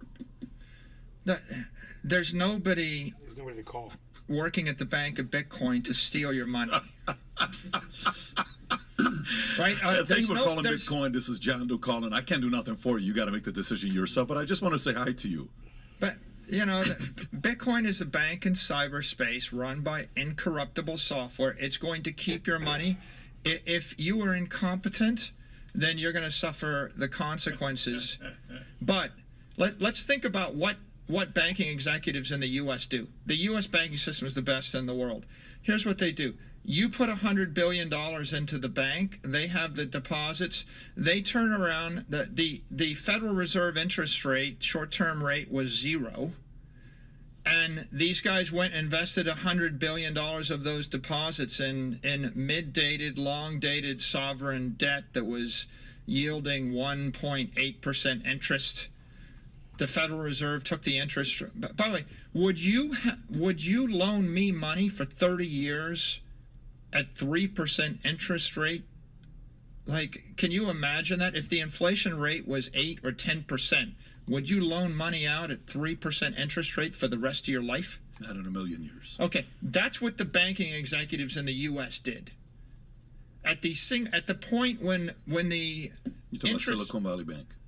All of them, right? Pretty much all these guys. Not just the ones that went bankrupt, right? There's a host of banks. I think they had, what was it, like $800 billion of unrealized losses or something. A host of banks went, and anybody that bought mid-dated or long-dated bonds at the bottom of the market when interest rates were 0, they were loaning out money forever at 2% interest or 3% interest or 1.5% interest. And as soon as you redeem, what happened, of course, is the Fed raised interest rates from 25 basis points. Actually, the rates went from 0 to 500 basis points in 12 months. That's the sharpest increase in interest rates in memory. That in itself is, I'm not going to say what it is. It's just horrific, terrifying to think that any public servant would do that. But it's equally terrifying to think that if I was your money manager and if you had given me all your money when interest rates were 0, and I said, well, I guess interest rates will stay 0 for the next 30 years, and so I'm going to loan it out as a bond and lock in a price of 2%, you would have thought I was crazy. No, there is no individual, no corporation, no rational corporation, no economic actor that would loan money forever for 3% interest when inflation is running double or triple that. So the question is, who would? And the answer is a bureaucrat, either a governmental bureaucrat, someone that is coerced by regulatory policy where they're forced to. For example, a bank can't buy Bitcoin, but a bank is almost obligated to buy treasuries. Right? So the politicians create a set of rules that strongly encourage you to do certain things and strongly discourage you to do other things. And generally, they encourage you to do the thing which is probably least economically viable. I'm going fishing piece. But there are probably local organizations and banks in foreign countries that own their own local currency, right? Why can't you take us with you on your phone while you're fishing? An African currency with an inflation rate of 200% a year? No, but people do. Why? Because the government controls or owns the entity, and so they force that. So, just to finish this topic before we move on. When you said Dave all C. these guys Fishing. are given, Not money me too for hot, 3% LOL. over 30 years or whatever, there's a lot of them. Silicon Valley Bank's not the only one. Signature's not the only. There's a lot of these guys that are doing it. most of the banks. Most of the banks are doing it. We looked at the chart. Remember that chart? Exactly. 64% who was above And it. then J.P. Morgan was the low guy. 14% So the point is, don't trust your going to money in learn any more about bank it. that's basically betting it on irrational investments. You say something like that as a guy that's a billionaire. The average guy's not a billionaire. The only thing they know what to do is walk up to the bank. So, is it too hot for a fish to bite? Maybe he's going for a different kind of fish. What kind of fish are you going for? Maybe he's going saltwater fishing.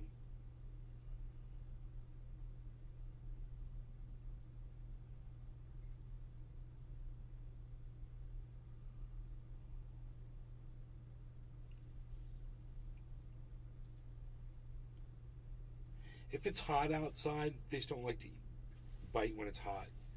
Can you find like a big tree or something where it's real cool and shaded? Will they be eating like under that tree and shit? I wonder. Dave C. Fishing. Yeah, salt water is good anytime, really. I wonder where. Oh, he may have already left.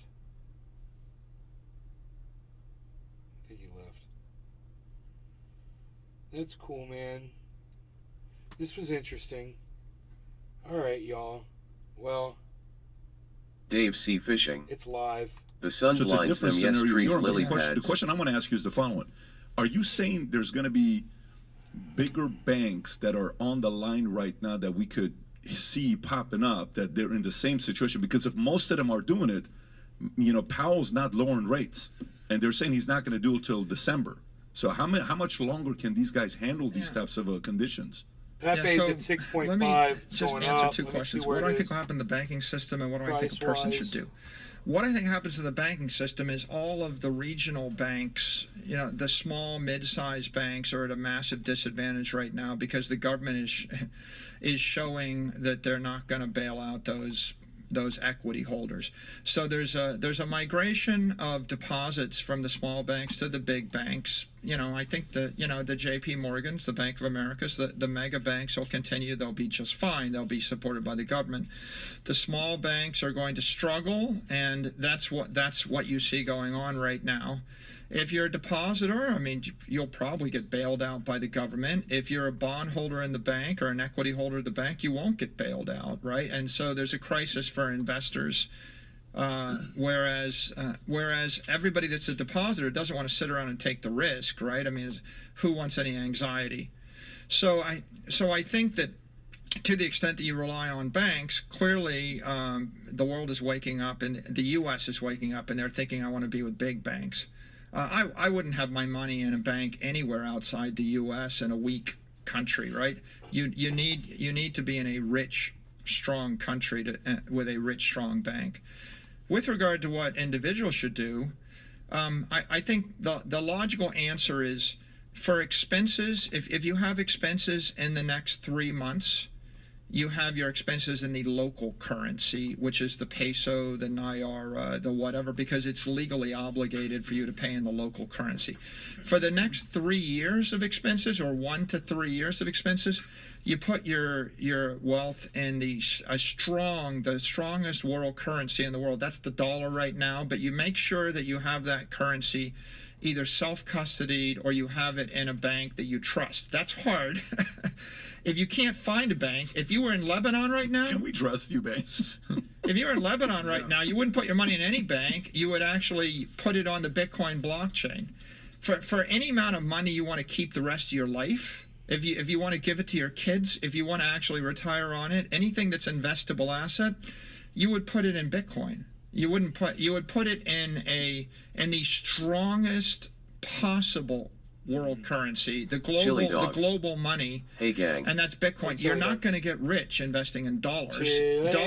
And you'll lose all your money if your dollars are in a weak bank, and if your dollars in a strong bank, you'll just get poor slowly. And you're going to get poor. You're going to get poor rapidly if your money is in not the dollar but a weaker currency, and you're going to get completely bankrupt if you trust a weak bank. And so MicroStrategy, by the way, we had like $90 million. We had $4+ billion worth of Bitcoin. So go figure, right? 98% of our assets are actually in the strong money. 2% is in the world's strongest currency in a good bank, in one of the big four banks, right? And that's about as much exposure as I want to a currency. Mm-hmm. Mike, you're obviously a true believer when it comes to Bitcoin, no doubt. How much of it, the fact that we live in Miami and we see people fleeing Venezuela, Argentina, moving their money here, getting out of Brazil, getting out of Cuba, it's all South America moving to Miami, as well as all around the world. But how much of that helps, I guess, codify your ideology on Bitcoin? Or you're 100% anyway, and this just sort of reaffirms everything you believe when you see these people moving here? You need this near-death experience, this mortality event, before you will open your mind to embrace a new idea. Mm-hmm. And if you live in Argentina, when you talk to Argentines, they say, my family has been completely bankrupted twice in the past 30 years. Okay, so in South America, if you live in Venezuela, well, they've all been bankrupted twice in 10 to 15 years. if you live in Brazil right now, I think the interest rate's getting approaching 14%, right? Money is hard to come by. And if you live in Africa, the Africans live under the CFA, colonial franc, where they lose half their money every time they change currencies, and it's not convertible. And if you lived in Nigeria, you know, you wake up one day and the bank says you're only allowed to have $42 a day. And if you live in India, that, you know, you wake up one day, this press release that says all rupee notes of 10,000 rupees or whatever above are now illegal, and you have to turn them all in the next 48 hours, or else they're null and void, and someone just invalidates the currency. If you lived in Russia in 1998, all the banks failed and the ruble went to zero and everybody lost everything. So I think that that people that live in other jurisdictions, if they've ever been completely bankrupt or seen their economy completely collapse, Sri Lanka, another good example, when that happens, then when someone says, okay, well, here's a bank in cyberspace and an asset that no one can meddle with and no one can corrupt or tamper with, you think, well, tell me more about that. But if you're a wealthy American, if you're Warren Buffett, you know, we have a very famous example, a video that's going viral on Twitter. A 13-year-old girl says to Warren Buffett, I'm really worried about the U.S. dollar as the reserve currency of the world. We're printing lots and lots of dollars, and if we're not the reserve currency, the value of the dollar is going to collapse. We're going to have hyperinflation. What should I do, Mr. Buffett? You know, and I wouldn't normally criticize, you know, a respected, successful business person of his age. But he and Charlie Munger did choose to go up on stage and answer questions and give financial guidance and advice and investment advice, and they are looked up to. And so you watch Warren Buffett answer the question, and his answer is, well, yeah, I mean, I guess the Fed inflated the money, but they needed to. And, you know, it's really difficult, you know, and politics have a difficult problem. And yeah, you're right, it is a problem. And Munger will say, you know, the dollar's going to zero. It's going to zero. They know it's a problem. And then he kind of meanders through it with an end advice, which is, well, you know, I don't know, but, you know, America's a great country. Don't bet against America. But the blood-curdling, terrifying, you know, depressing, you know, takeaway from the clip is the 13-year-old girl knows what the problem is. The country's full of people that can articulate the problem and write 1,000-page books on the problem. If you're rich in America, you don't have the answer because you're too comfortable, right? And so what you've got is a bunch of mega billionaires that are very successful in America, but they don't have an answer or solution to the 13-year-old girl. The solution to that question was Bitcoin, right? And Warren Buffett and Charlie Munger can't allow themselves to understand that because they're so successful, they don't need to open their mind to and embrace a new idea. If Warren Buffett woke up tomorrow and his bank seized all of his assets and they were devalued to zero, double bottom, guys, and he was a pauper, and his neighbor, the Uber driver, was walking around with $100,000 worth of Bitcoin on a hardware wallet, Warren would say, what is that again? Explain that to me. Yeah. What do you mean? My government, my bank can't steal all my money? That's a pretty good idea, right? And so I think that when you're a refugee from fleeing Iraq or you're crossing the border, and, you know, when you try to go through an airport and a hostile regime steals all your money and seizes all your gold, when you have to flee your 1,000-acre or 10,000-acre farm in Africa because a hostile regime decided it was illegal for people like you to own land, when that happens, you become a believer in a non-sovereign store of value crypto asset network, which is what Bitcoin is. The people that came to this country, the Huguenots, you know, the settlers, the colonists, I think they understood it. I mean, they had all their property seized from them from wherever they came from. And their idea was, here's a place where I can own something and people might not steal it from me. As soon as they got here, people started trying to steal it from them again. right? That's the human condition. Just slower. Just slower. But that's why they kept going west. It's like, I got to go west where there's no politicians to steal it from me, right? And that's a pretty powerful driver.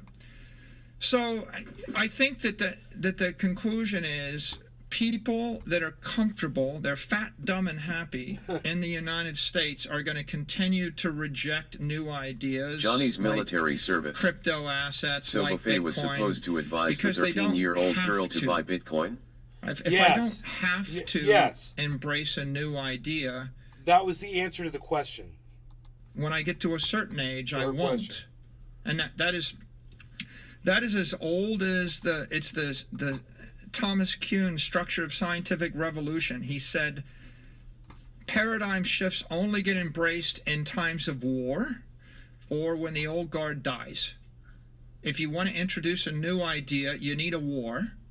Wars kind of work because if we're fighting a war and I introduce an airplane and I drop a nuclear bomb on your head, then you stop rejecting air power and you stop rejecting atomic weapons. You embrace the reality that, yeah, they do work and maybe you need to figure it out. Wars work, but absent a war, people just have to, they just have to pass on because they're not going to embrace the new idea. So you talked about Charlie Munger, and Charlie Munger gave the famous rat poison speech, right? He actually gave 2 speeches. In the second one, he said, no, I didn't say it was poison. I said it was rat poison. So you're saying that he's in the middle of the system. Was he disingenuous? Was he dishonest? Or was he mistaken? If you don't spend... First, you have to have an open mind and say, is it possible that this works? And then second, you have to spend somewhere around 10 hours to understand it. I just don't think he has an open mind, and I don't think he spent 10 hours. Right? I mean, it's not uncommon, right? People in their 80s and their 90s don't generally embrace the wonder that is the Unreal Engine or TikTok or Alibaba. 90s. Right? I wouldn't. Again, if they were private citizens, I don't criticize private 80 and 90-year-olds, octogenarians and the like. For not embracing the new cool thing, right? They don't have to like. Obvious, right? You don't have to like drone races. My father doesn't have to like drone races in his 80s. That's fine. But the Drone point race, is, my mom likes drone if you're going racing, to tell people how to invest hundreds of billions pretty of cool. dollars or trillions of dollars, I and you're going can't to give race a advice to a drone, 13-year-old about how she can but not it's be cool to watch poor drone or not starve to death, I think that then you have to actually study these things. And the elephant in the room is everybody in the world is facing inflation. Everyone in the world is facing counterparty risk. Everywhere in the world we're losing faith in governments, banks, and currencies. The solution is a bank that isn't run by people, that isn't subject to the whim of a government, that is incorruptible, that allows you to be your own bank.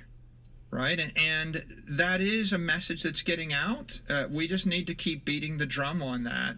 It is, I think, the most important economic opportunity / issue / technology of our time. I got a question for you. A guy here asked a question, but for Johnny's me, military I service. Go through this and then I'll go Our to this, parents super like to chat. watch the submarine races. What percentage, if we were to break down the amount of content you consume, okay, percentage-wise in the last 12 months, okay, what percentage of your research and reading is the market, like the whole market? What percentage is purely crypto? What percentage is politics? If you were to break that down, 40% of what I consume is this, 20% is this, 10% is this.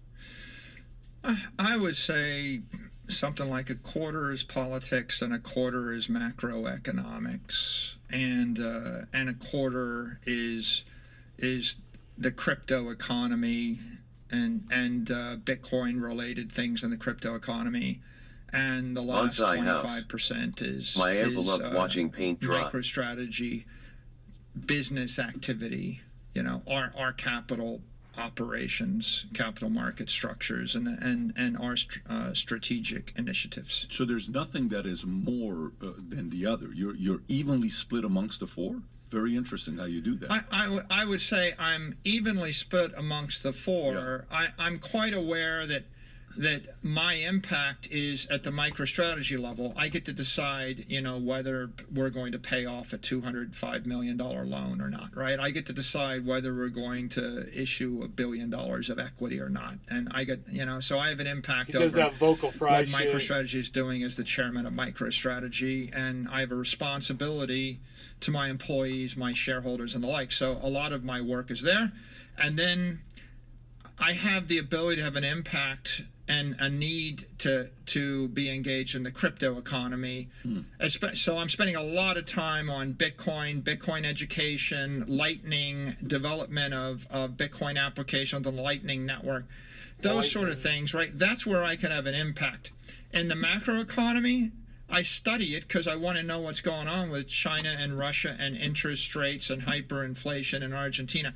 But I don't, I have no belief that I'm going to be able to control that, right? Like, I don't pretend to be able to direct Argentine macroeconomic policy. And with regard to politics in general, you got to pay attention to what's going on with, the Tucker Carlsons of the world, and you got to pay attention to the presidential race and the politics, the Senate and Congress and the regulatory activities. But it's above my pay grade, right? There's 100 things that are going on in the political sphere. And when you say above my pay grade, I don't have control over it, is what you mean. I don't have control over it. B, my opinion is not welcomed, right?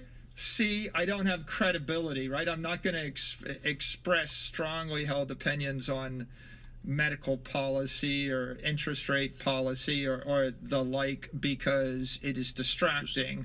And so I think you have to study it. Yeah. And I have to know where the wind is going. Right? For example, there are some countries I would not live in right now.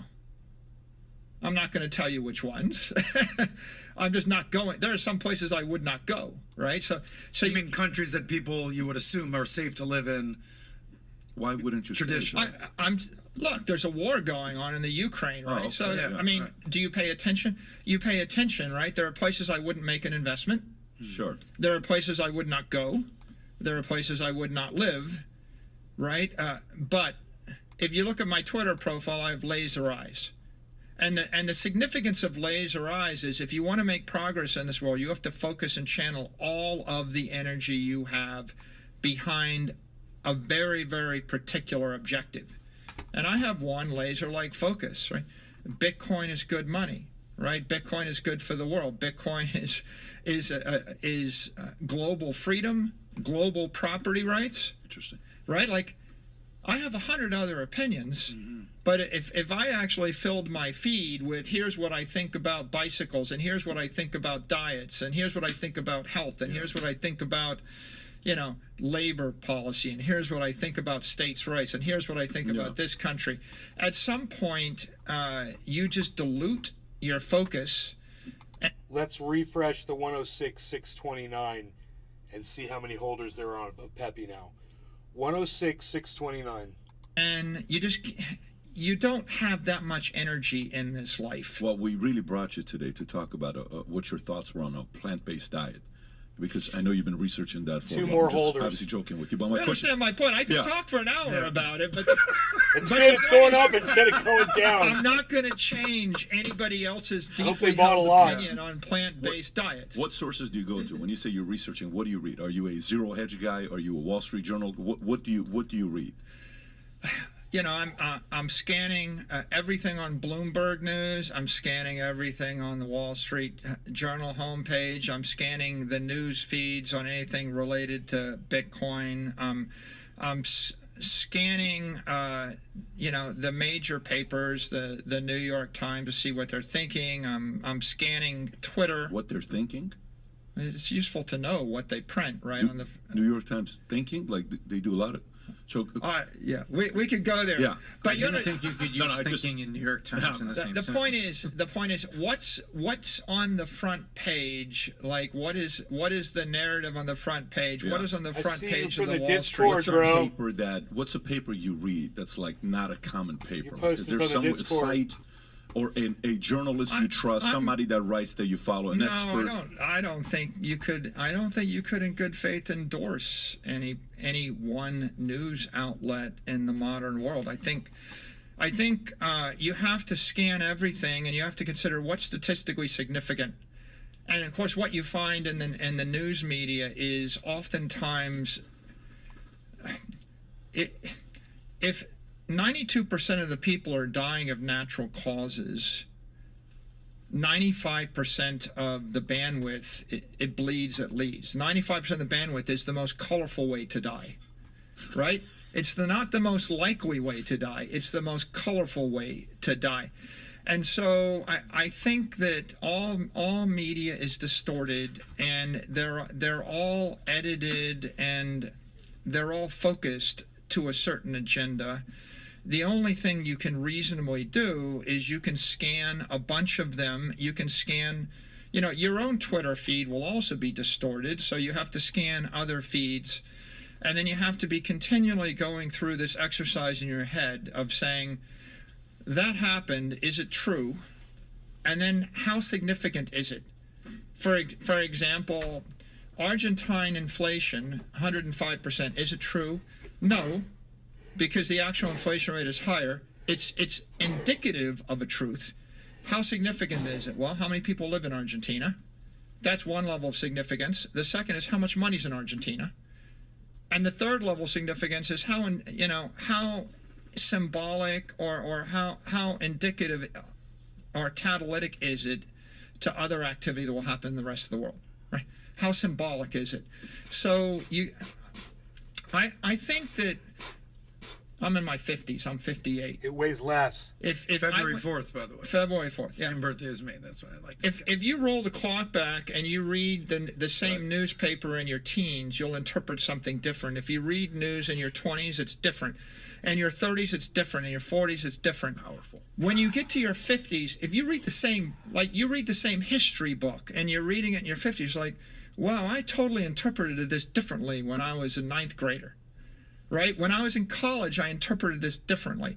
So you have to have real world experience. Oftentimes, you'll read a story and they'll state something, and the truth is the exact opposite of what the story is. But you have to have lived life. Like, for example, you read a headline, we found 500 stone axes in a cave in Africa. They're between 1.2 and 1.7 million years old. Well, a school kid will say, oh yeah, so I guess they found some stone axes. I look at that and I say, well, there was a factory that made stone axes in Africa 1.7 million years ago. That meant that there was demand for thousands of stone axes a year.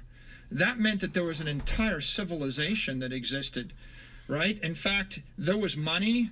There was a government, there was a furniture factory, there was a clothing factory, there was agriculture, there was an entire society. You had to have 10,000 people all working together in coordination to justify having an inventory of 500 stone axes, right? And the only reason you actually read about the stone axes is stone axes is the only thing that's going to last 1 million years from now, right?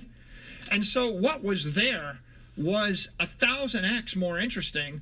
The fact is, there was an interesting higher level civilization with agriculture 1.5 million years ago. They're not writing that in the history book because the literal historian only wants to report the bare minimum. They dry out inside or outside. They don't have to be in the sun. I could actually tell you all the water will eventually 1,000 other things is that I actually read books on Austrian economics. I ran a business. I traded. I saw the meltdown and the creation of dozens of industries, and I understand human nature. That was a while back, right? And so if you understand, and you live the life, you're like, well, if I drink cartons of orange juice every day for months in a row, look at this guy right here. I know what's going to happen to me. It's not good. You can reverse that, right? And you can figure out what people ate 100,000 years ago. They didn't do the things that we don't really think are good ideas today because they wouldn't have procreated through 100,000 generations. So I think that when you read the news in your 50s, if you've lived a life, the amount of holders has gone up. a lot of things I 106, interpret are because I 631. ran a company for 30 years. You know, like, for example, 637. you know, like a teenager. It's a small amount, If you but look some at people are buying movies Pepe. created by people in their 20s, It's so they have crazy. this You view can of literally business see people. this Like on the Etherscan. badass billionaire business guy walks in and he tells everybody what to think, and they, you know, and he's the evil Dr. Evil genius. But if you've actually run a business, you know, I remember back last time I told All right, somebody here what to comes the think, and they told market, me guys. to go F Look at this. myself. Right? And then, you know, and You are dressed in black. You know, you're. and now I have a meeting, and I'm very polite, you know, like, and the more talented you are, the more polite I am, you know, because I realize that the world will go on without me. Like, those people think, oh, yeah, well, I got to work for the man. Well, no, you don't. I have 2,000 people in my company right now. I have hired 30,000 people. They don't have to work for the man, right? The truth is, Unbelievable point. you know, you hire Unbelievable people, point. you realize that they will That's quit right. if they don't like. The CEO gets fired more often than employees do. Yeah, I lost 27,500 employees, right? So you think I take them for granted? Yeah. But you have, but I didn't. When I was 24, Michael, what a perspective. the time when you are most confident, when you have the most amount of formal education and the least amount of real world experience, like in your early 20s, right? Because you think you can do it better than everybody else, and you haven't failed. And when you get another 25 years out, you're like, oh, I tried that didn't work. I tried that didn't work. I tried that didn't work. Oh yeah, that was a really good employee, but they quit because I was rude to them. Oops, I wish I hadn't done that. Oops, took that for The granted. market's changing, guys. I guess Everything's I'm going up coming now. back It's to your good. question. What do I think about the news? It's like, Can you give us one name, one source? Like, Pepe's you at go with something that's not the 7.1% negative. traditional one everybody At the very wants bottom. to. Any person, I know it's not Is 100% Pepe going to accuracy, skyrocket trust, when but the market starts give going us up? one source. no, I think I to tweeted a give a Pepe, boost to Twitter flag. and Elon Musk, the boost is Hopefully there some are people will retweet analysts that and there on are my domain Twitter. I would love experts if on you guys Twitter would just retweet that don't have the Pepe. corporations, that don't have lawyers to tell them they're not Because- allowed to say that thing, and they actually I'll say say it the again. truth. Can you give us their Both Lark Davis and the Crypto Kid have said that Pepe has died completely, that it's over. And I'm like, fuck you guys. names? A couple of them. Michael, I'm going to hold you to give us one name. No. Give us one Now it's name. a negative Follow me on 6. Oh, Twitter. I mean, wait. you can look at all Okay, the say It's people. negative I follow 4.71 about 600 Pepe. people on Okay, so Twitter. It's then running follow up. the people You you're guys following. look. There are honest no longer at the bottom. analysts, Here and it there is. are people that are domain experts, and they publish their Pepe, unadulterated thoughts. And Pepe, if you actually put together a mosaic of all Pepe, those things with your own 4.6 real-world negative. experience, you'll start to Where'd it go? synthesize a view of Oh, reality, 4.9. which is, I think, probably no. more reliable than Go back to our any Pepe one, tracker. Pepe you know, tracker. Pepe tracker. edited 1981. That was a good year. Somebody just 1981. gave a $500 super chat and asked this question. Ronald Said, have Reagan. more I don't know. people been 67. hacked owning That was a great Bitcoin year. than 81. banks Better. have failed. Bitcoin's never been This is hacked. John Coaster. 106. Bitcoin's never been hacked. 106. 637. So the only people that suffer with Bitcoin are people that trust their Bitcoin 106, to the Sam Bankman-Frieds of the world. 637. If you put your Bitcoin in One more now. Celsius or 106, BlockFi or FTX, if you put it in in 1980. a Wildcat bank and the bank steals your money, right? 1981. The real message of Bitcoiners is don't trust, 1980. verify, and be your own bank, and not your keys, not your coins. So the message of Bitcoin is you can't trust anybody. If I actually told you the world is made up of imperfect people, and let's say there's 100 families, and That we all percentage have money, is and really none helpful of us knowing trust each the other, and we percentage all of know we holders has have gone idiot up. kids that are going to take over the family business in time, and we want to create a community bank where we can collectively put our money. The answer would be, well, you don't put anybody in charge of it. You don't put any one family in charge of it. You might be the smartest amongst us, and your son's going to have an Not me, idiot Michael. son, and eventually 3 generations down the road, it's not going to work anymore. So you write a piece of software. Everybody checks the software. We all agree the software is honest. We put the software on a computer. Nobody trusts your computer. We create 100 computers. Everybody runs their own computer with the software. We all agree collectively not to change the software. And anybody that tries to change the software gets kicked out of the network. That's what Bitcoin is. It's an honest approach to solve a problem when you can't rely on a person, you can't rely on a family, you can't rely on an institution, you can't rely on a government. What we rely on is the collective self-interest of rational people over time with regard to that one thing. And it really is a beautiful invention.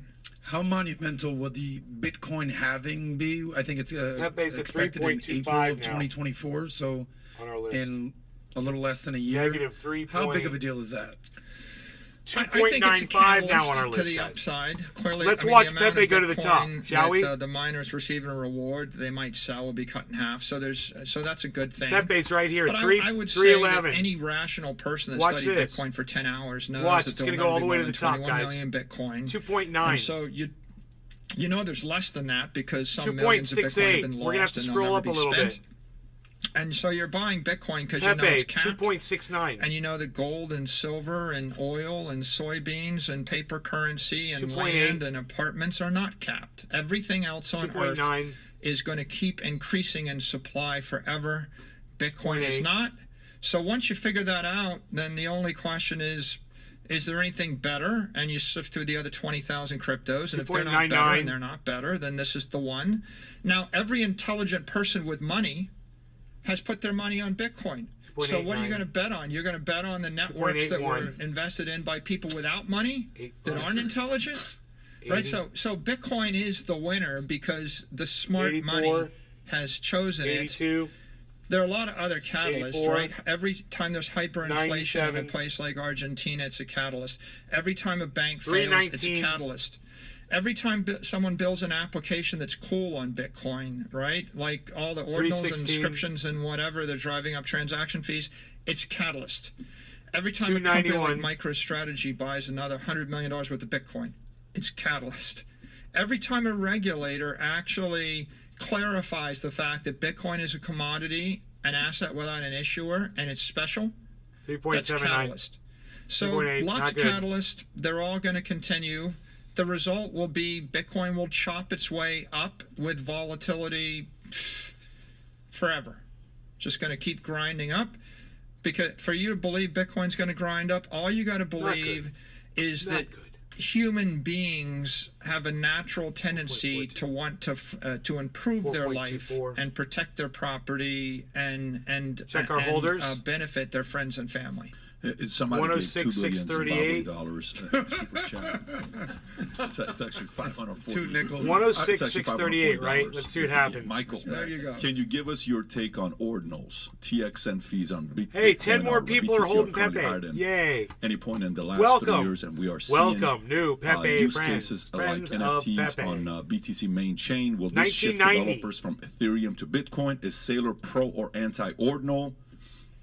This is from an Assyrian brother, Ninos and Ninor. So what are your thoughts on this? My boys. Sailor, Ninos. okay, so Sailor is pro-freedom and pro-markets, and Sailor he's an Austrian economist, so all value is subjective. So here's what I think. I think everybody should be able to launch whatever business they want to launch. 420, And I think, Pepe, negative 420. Oh, everybody boy. should be able to Oh, boy, pursue, negative 420. Oh, boy. pursue their happiness however they want, and Newfoundland I think 420 that right lots now. of people will create lots of things that won't work. So I'm not going to give you a recommendation of stocks because some businesses will work, some won't, and some stocks you will buy too high and some you will not, and I don't want to be on the hook for 10,000 stocks. I'm not going to tell you how to gamble, but I'm not going to tell you not to. I'm not going to give you a recommendation for a private business. You want to collect art? I'm not going to tell you not to. I'm just not going to tell you which piece of art to buy to make money. I don't know which thing is going to work, and I know that over time all fiat currencies will fail, and over time I believe most businesses, in fact all businesses, will not be as good as investing in Bitcoin because Bitcoin is the low risk asset. I do think that what happened over the past 5 months is pretty interesting. If you go to New Year's Eve, the average fee on the Bitcoin blockchain was like 3 sats per VByte. I mean, there were blocks every 10 minutes that had $600 of transaction fees in them.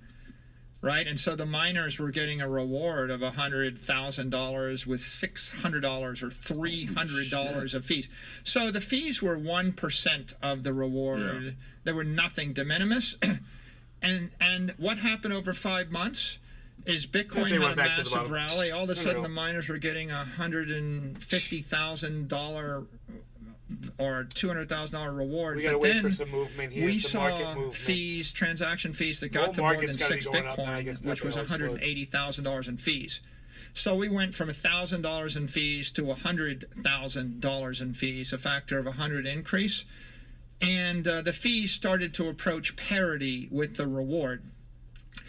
If you're an investor in Bitcoin mining, if you're a Bitcoin miner and you want a bullish thesis, in order to have a bullish thesis, you want to see that fees, transaction fees, are at parity with the rewards, and you want to have a belief that transaction fees will increase at a rate faster than the hash rate.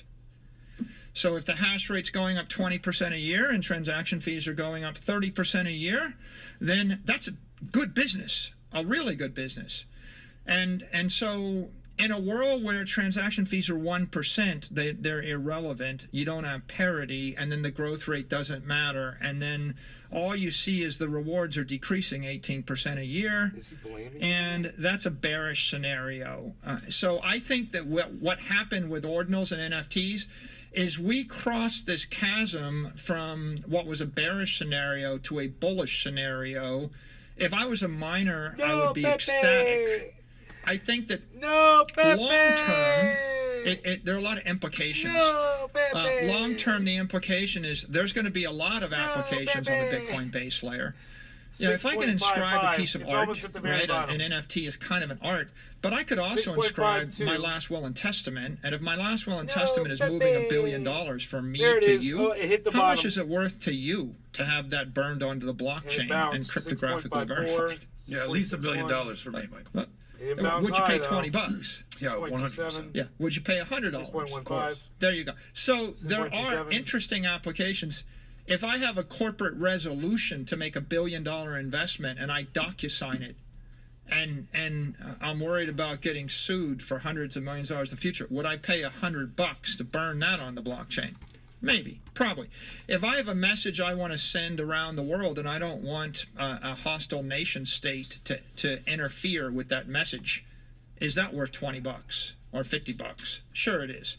So what people are realizing is that transactions on the blockchain, they are the ability to send a message that a nation state can't stop. Their ability to put a document on a network for 100 years that no one can actually tamper, an immutable blockchain. I mean, if I can store $1 billion for 100 years, that's valuable. But you know, if you wanted to move $10 million of oil from New York to London, it would cost you about $350,000. So what if I want to move $10 million of Bitcoin from New York to London?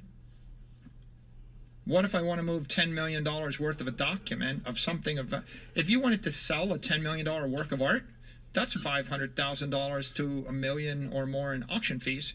Mm-hmm. So people have thought, well, transactions, man, there's no future for them. But I actually am of the opinion that transactions at $1 or $2 a transaction, they're very undervalued. This is the most valuable, most tamper-proof, immutable, secure transaction network in the world. If I gave you $100 billion and I said attack the network, you couldn't do it. If you were a nation with $100 billion and 4 years, you could slow it down, but you couldn't stop it. So I think that the real significance of ordinals and NFTs and inscriptions is people used to take the transactions for granted, and they undervalued the Bitcoin mining network. And now I think what you have is a lot of speculation, and you also have you have a migration of crypto development energy from the other cryptos to Bitcoin.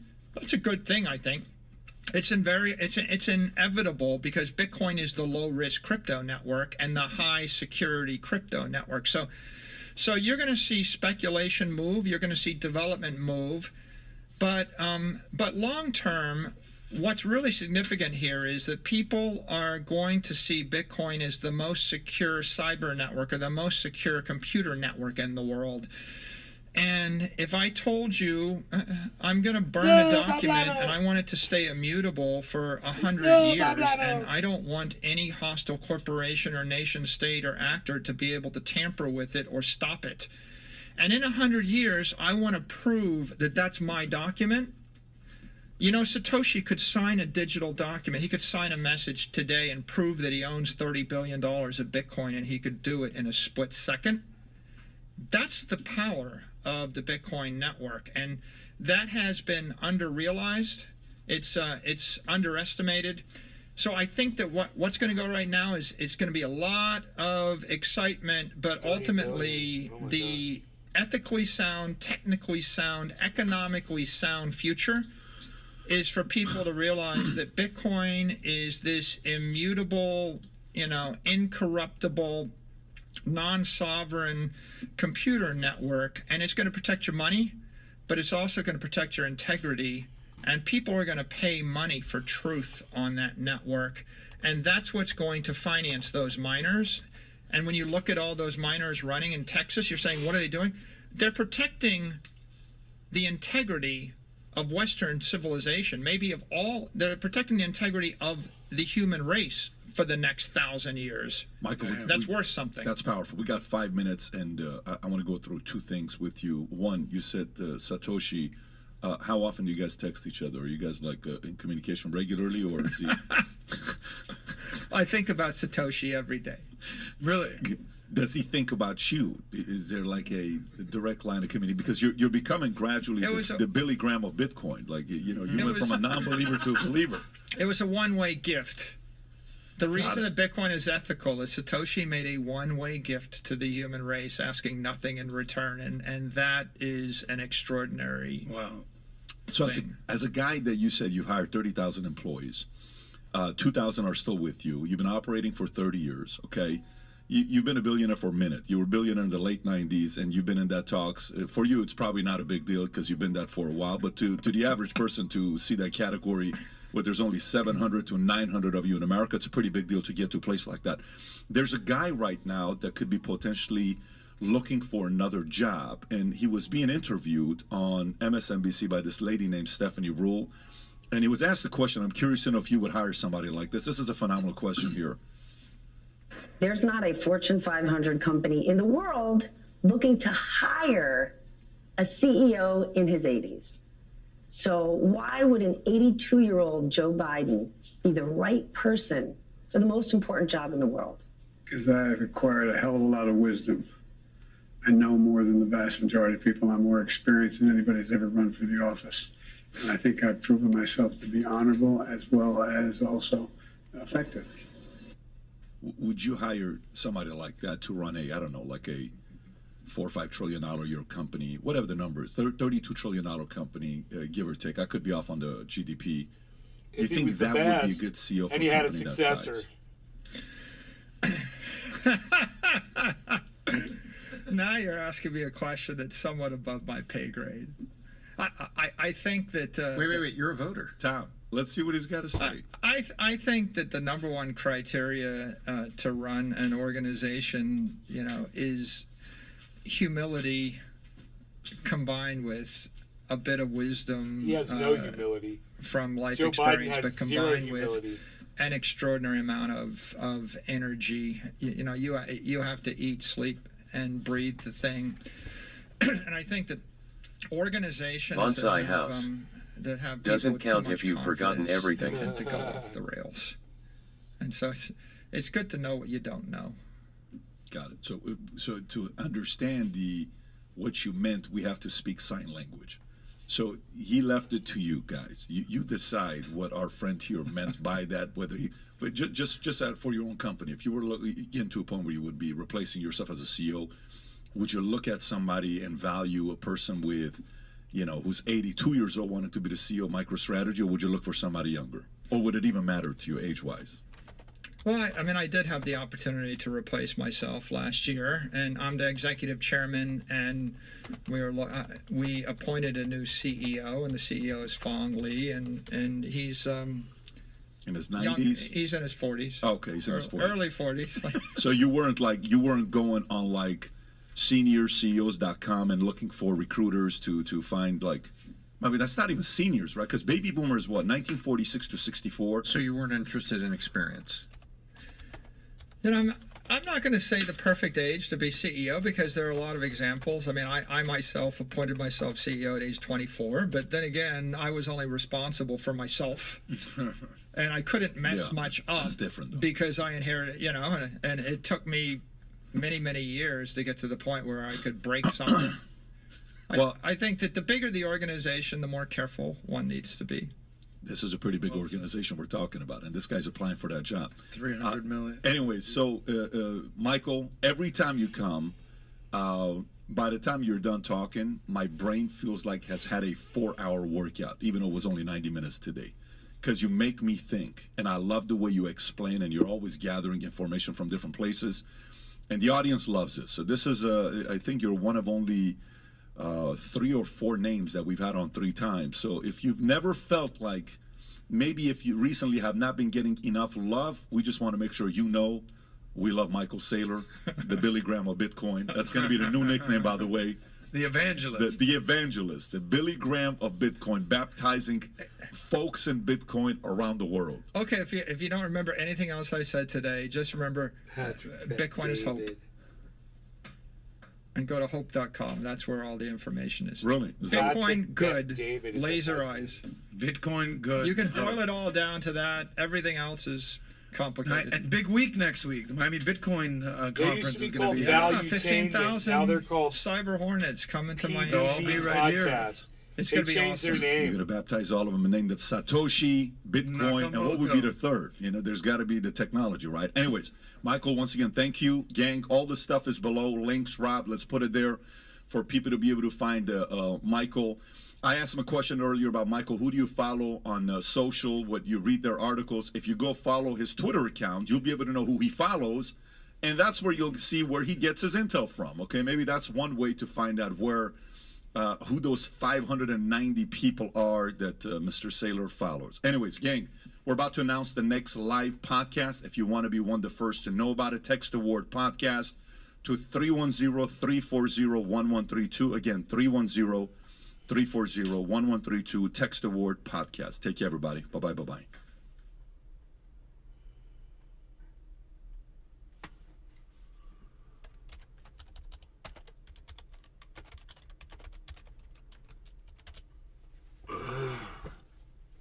Give me a little fucking plug at the end of the podcast there. Since I have 7 freaking viewers, big to the science. I'm gonna watch that one later.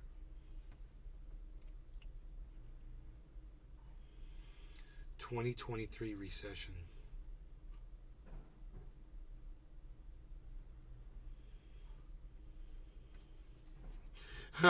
My response to the Eagles taking down my video.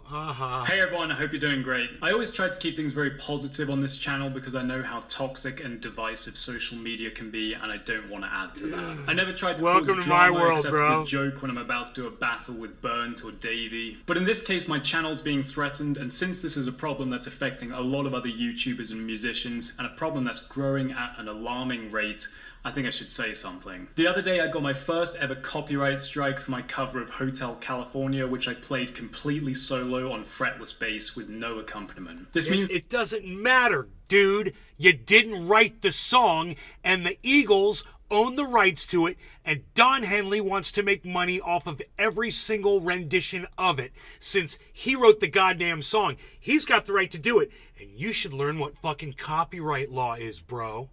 You know, you should do a little bit more research.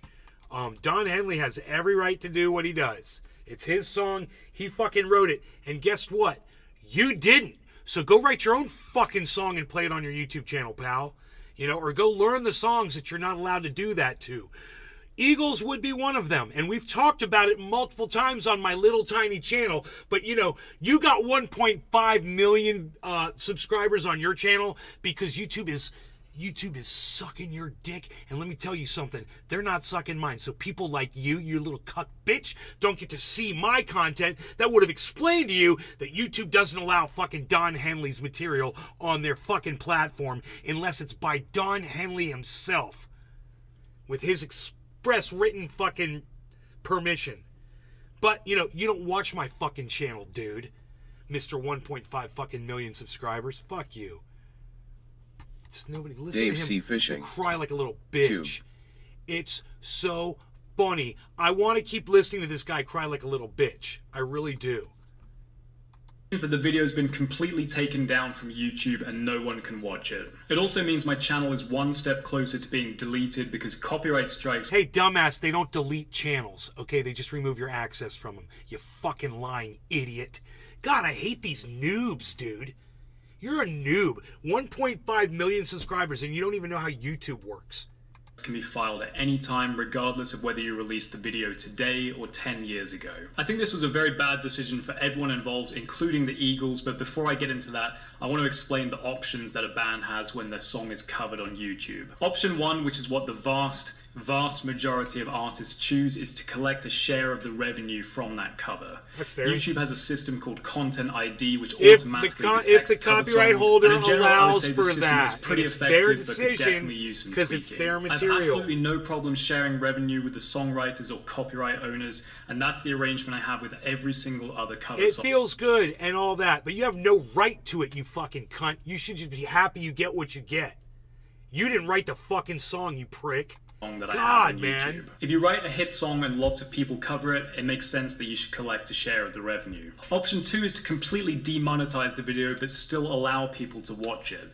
This makes less sense to me because you're making sure that nobody gets any money, and the simple fact is that a lot of smaller upcoming artists need to play covers in order to get people's attention. This was just as true in the 60s. Wow, what a fucking douchebag. He said that like it was a fact. It's not true at all. There's so many bands out there who've never played any other people's music at all, man. They don't do covers, and they don't need a cover to get attention just because you're a lame-ass bitch, and that's the only way you were able to get attention.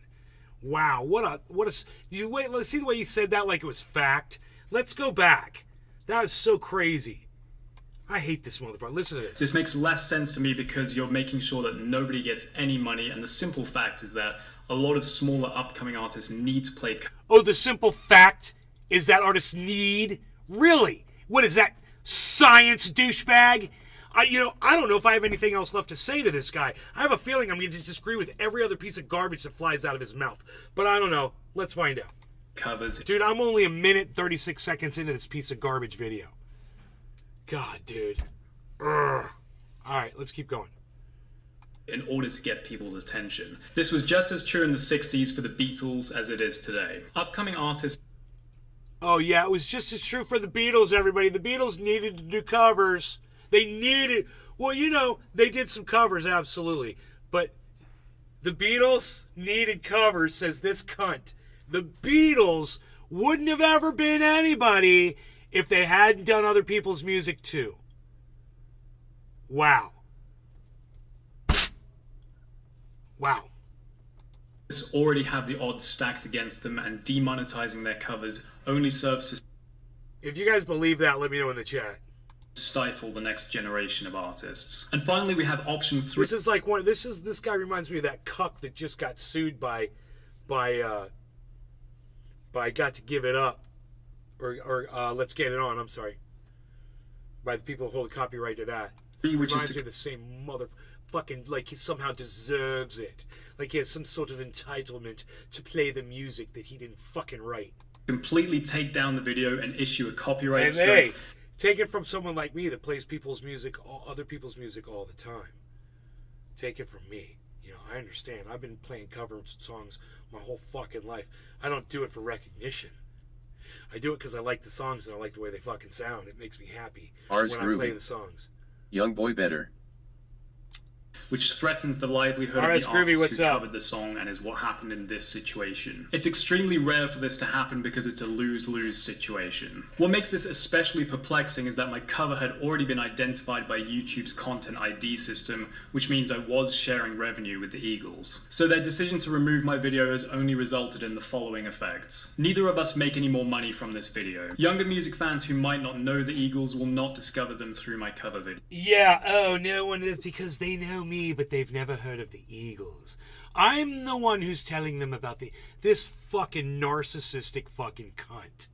Oh, I never heard of the Eagles Bonsai before. House. Well, he's 12 years old. His brain is nourished by Yoo-hoo and fruit roll-ups. I like the way sparkling earrings lay. Hey man, that little line right there is better than your whole existence will ever be. That one line, that one lyric. Video. Existing fans of the Eagles won't get to watch an interesting new interpretation of their song, helping to perpetuate the song. And maybe the Eagles don't want other people fucking interpreting their song in different ways. Maybe they think you suck dick. Maybe they listen to your interpretation, they go, you know what, that was fucking shit. Let's fucking sue this motherfucker. Itself and the Eagles maybe the legacy. Fucking Don Henley Other didn't artists like will be you. afraid to post Eagles covers, result 12.2 Pepe's way down. In a loss of revenue for the Eagles and a loss of free promotion. I probably wouldn't even make this video if it were just affecting me, but this is a systemic issue that affects almost every YouTuber that I know. Yeah, welcome to my fucking world, Mr. Goddamn 1.5 million followers, you fucking piece of shit. Beato is constantly getting his What Makes This Song Great series blocked for playing snippets of the song that he's talking about. Look, if he's talking about Eagle songs, you know, you can't do it. You got to find out who these bands are, and you have to adhere to them. Metallica is weird like that. Fucking Eagles is weird like that. Once you find out, you stay away from those songs. That's what's up. Or you talk about the songs and you don't play them. He's literally telling his audience why this song is great and using it to educate people about music, and the artists of those songs are blocking his videos and giving him copyright strikes for playing the song that he's analyzing. It doesn't matter, dude. That's how I don't care what fucking Nick Beato's purposes of the music. That's how copyright law works, you fucking dumb, ignorant cunt bitch. Rick calls out the Eagles as being one of the worst offenders of blocking videos. They are. Guys like Don Henley, Don thinks that the Eagles, by him taking down everything that is put up by the Eagles, I want to do the Eagles. Let your music be played, Don. Yes, I agree. And the estate of Glenn Fry. I mean, come on. Yes, I agree with what Rick Beato or Nick Beato is saying right here. I totally agree with him. And, you know, it's true. These guys should allow it. But the law, the way the law is, lets them do this. And that's the way the law is. So this is what you have to do. You have to learn their rules. You have to play by their rules. And then you have to beat them at their own game, like I do. You know, you could fuck up Hotel California and play it. You can. I do it. I do it sometimes. Just don't do it like fucking the Eagles did it. Your rendition better be way different.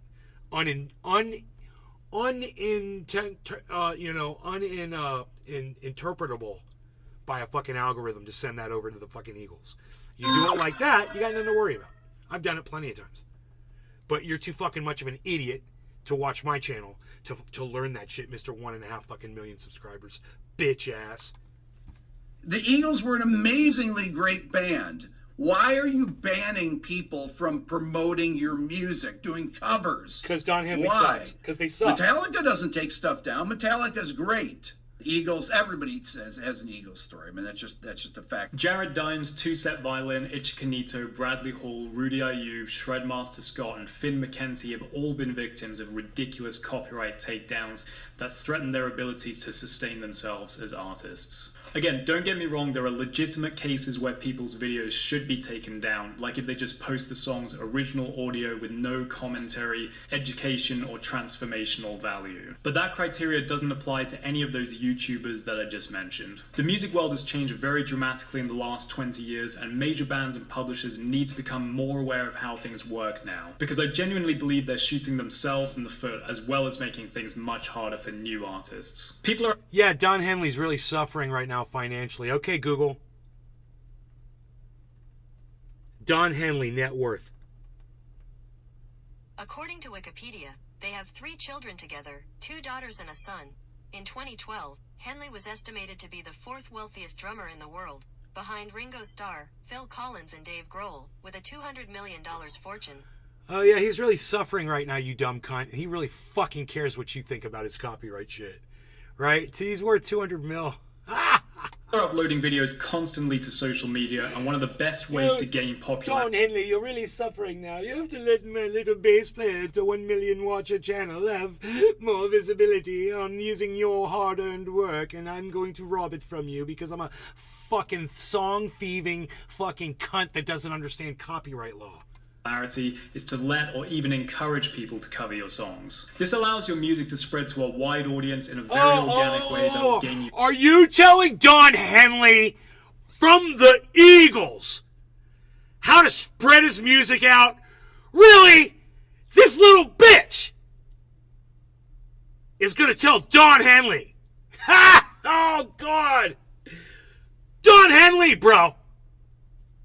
Don Henley, fucking Don Henley, the drummer from the Eagles. He's going to tell Don Henley how to get his music out to more people. Oh my God, I've seen it all now. I'm so glad we made it this far into this pompous bitch's video.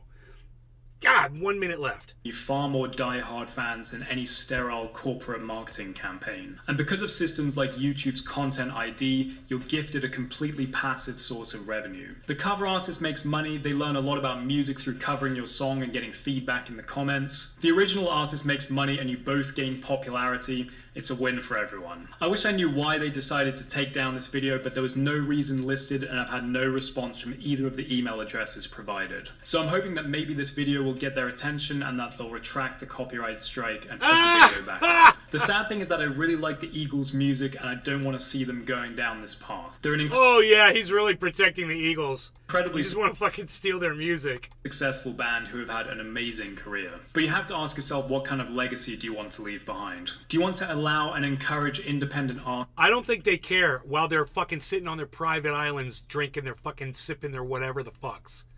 You know, sailing around on their goddamn yachts. I don't think they fucking care, dude. Artists and amateur musicians who love your music. People like you, people like you have glorified, put them up on pedestals just like you just did, you know, and paid exorbitant amounts of money to go see them in concert, buy their albums, you know, wear their fucking clothes, and you wonder why they walk around like they're fucking royalty and they won't let you have rights. You're part of the problem, dude. Sure that it remains timeless, or do you want more and more videos calling you out for your draconian and unmusical approach? Because of this copyright strike, I'm questioning whether I can continue uploading the covers that I know you love, which is not the way things should be. One thing's for sure, I won't be uploading any more Eagles covers. Thanks for watching, please share this video to spread awareness. Oh, cry more, dude.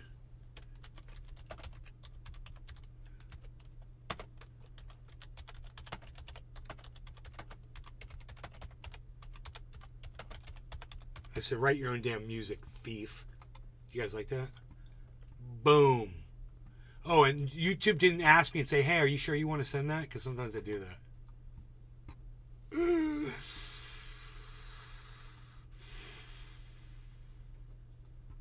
I don't care about meeting Donald Trump. Don't recommend this fucking channel. Fuck that shit. Hard Lenses Live. DNC wants no debates. Of course they don't. Not even worth talking about. Politics isn't even worth talking about anymore.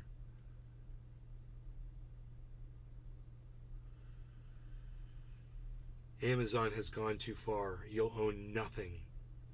Alright, let's watch this one. Hey everybody, how's it going? I hope you're having a lovely day. There's this common trend that's been becoming more and more common recently among more and more companies, where you will purchase something that has a certain set of features advertised, and they will take those features away after you have purchased the product. It's a bait and switch, and the reason this bait and switch is able to occur is because more and more products that we purchase nowadays require that you connect to that company's servers in order to get full functionality of the product. Some of the features that are advertised are going to say, use this app that connects to our server, and as long as it connects to their server, they can take that away at any given time. That is the direction that the world has been going in, and the unfortunate reality of this is companies are slowly starting to try to stick the tip in and see how much they can get away with without your consent.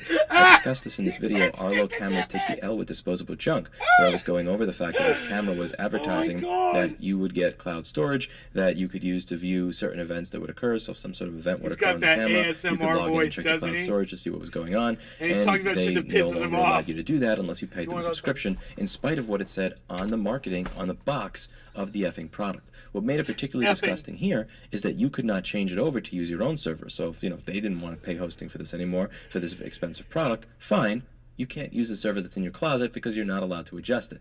Funny how that works. And it looks like Ring is doing something very similar here. I'd like to read a customer email, I'd like to read an article that was going over this, and I would like to demonstrate what's actually going on in reality. Hi, Lewis. For your information, another nail in the coffins of you will own nothing and like it. My girlfriend woke up to her Ring alarm sounding due to her cats. She had the cameras turned off with the Ring app the night before. The app updated overnight, and now she must pay $10 per month to get back the ability to turn on and off the cameras from the app. She cannot recall getting any notification. I looked and there was an article on The Verge I found this morning that said it was going to happen. So the camera is now always on unless you remove the batteries, as we haven't figured out how to do it otherwise. So here we have the problem that stuff that we bought and paid for had its functionality taken away and held for ransom. I imagine this will be happening to other things as well. It is not just having to pay to activate hardware you already own, like car seat heaters, but they can also do bait and switch later. And this is a problem. Now, when you read the Verge article, it says on March 29th, all new users of the Ring alarm security system will have to pay for basic features. New users, but again, that is not the way this is working out in reality. This gentleman's girlfriend had the app just hit its 24-hour allowing low. it to update, and now magically those features have disappeared for somebody who was already a user of the app, not a new user. Matic is down to an existing 87 user. cents, And when you look guys. at the Reddit thread that's associated with this, you will see many people That's an saying something like opportunity this. if you want They Matic. lied. I've had my system since 2020, and my app now says that I need to subscribe to keep using all the features. 8712. Good job, Amazon. Good job. 8708. And this demonstrates a fundamental point. If any product, if anything that's that you Matic purchase continually that you hitting think lows. you own connects to a company's server, you do not actually own it. In fact, they own you. If the features and functionality are dependent on it connecting to an external trying to figure server, out if I wanna and you buy a little cannot Matic self-host right now. or self-manage your own instance of that particular product, you do not own it. You have no rights over it, and they can turn it off and screw you at any given time. And they will get away with it because consumer protection in the United States is a laughing stock and a joke. Even when Biden gave the FTC broad carte blanche to be able to go after right to repair, they did literally nothing. And you can listen to more about that in this video that I will link down below, as FTC management demoralizing staff out of effective antitrust enforcement. These companies will not even get a slap on the wrist for doing this, much less actually get in trouble. So why not keep sticking the tip in? Why not keep pushing? Why not keep sticking the tip in and seeing how much you could abuse your customers if the government is not going to do anything? Okay, dude, we got you. We got you. You're probably going to get in trouble for saying that on YouTube repeatedly. But okay. Anyhow, I hope you guys had fun. Nobody's talking, so I'm going to go. All right. Love you guys. Thanks for watching, and I will see you guys later. Bye, guys. I'll see you. Remember, I'm on Twitter all day, so come see me over there. We're going to be talking about whatever on Twitter. All right. Bye, guys. Nays Garden on Twitter.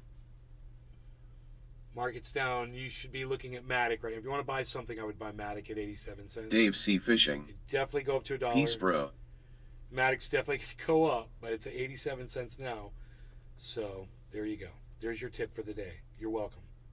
I'm way better than that Jim Cramer piece of shit. Bye, guys.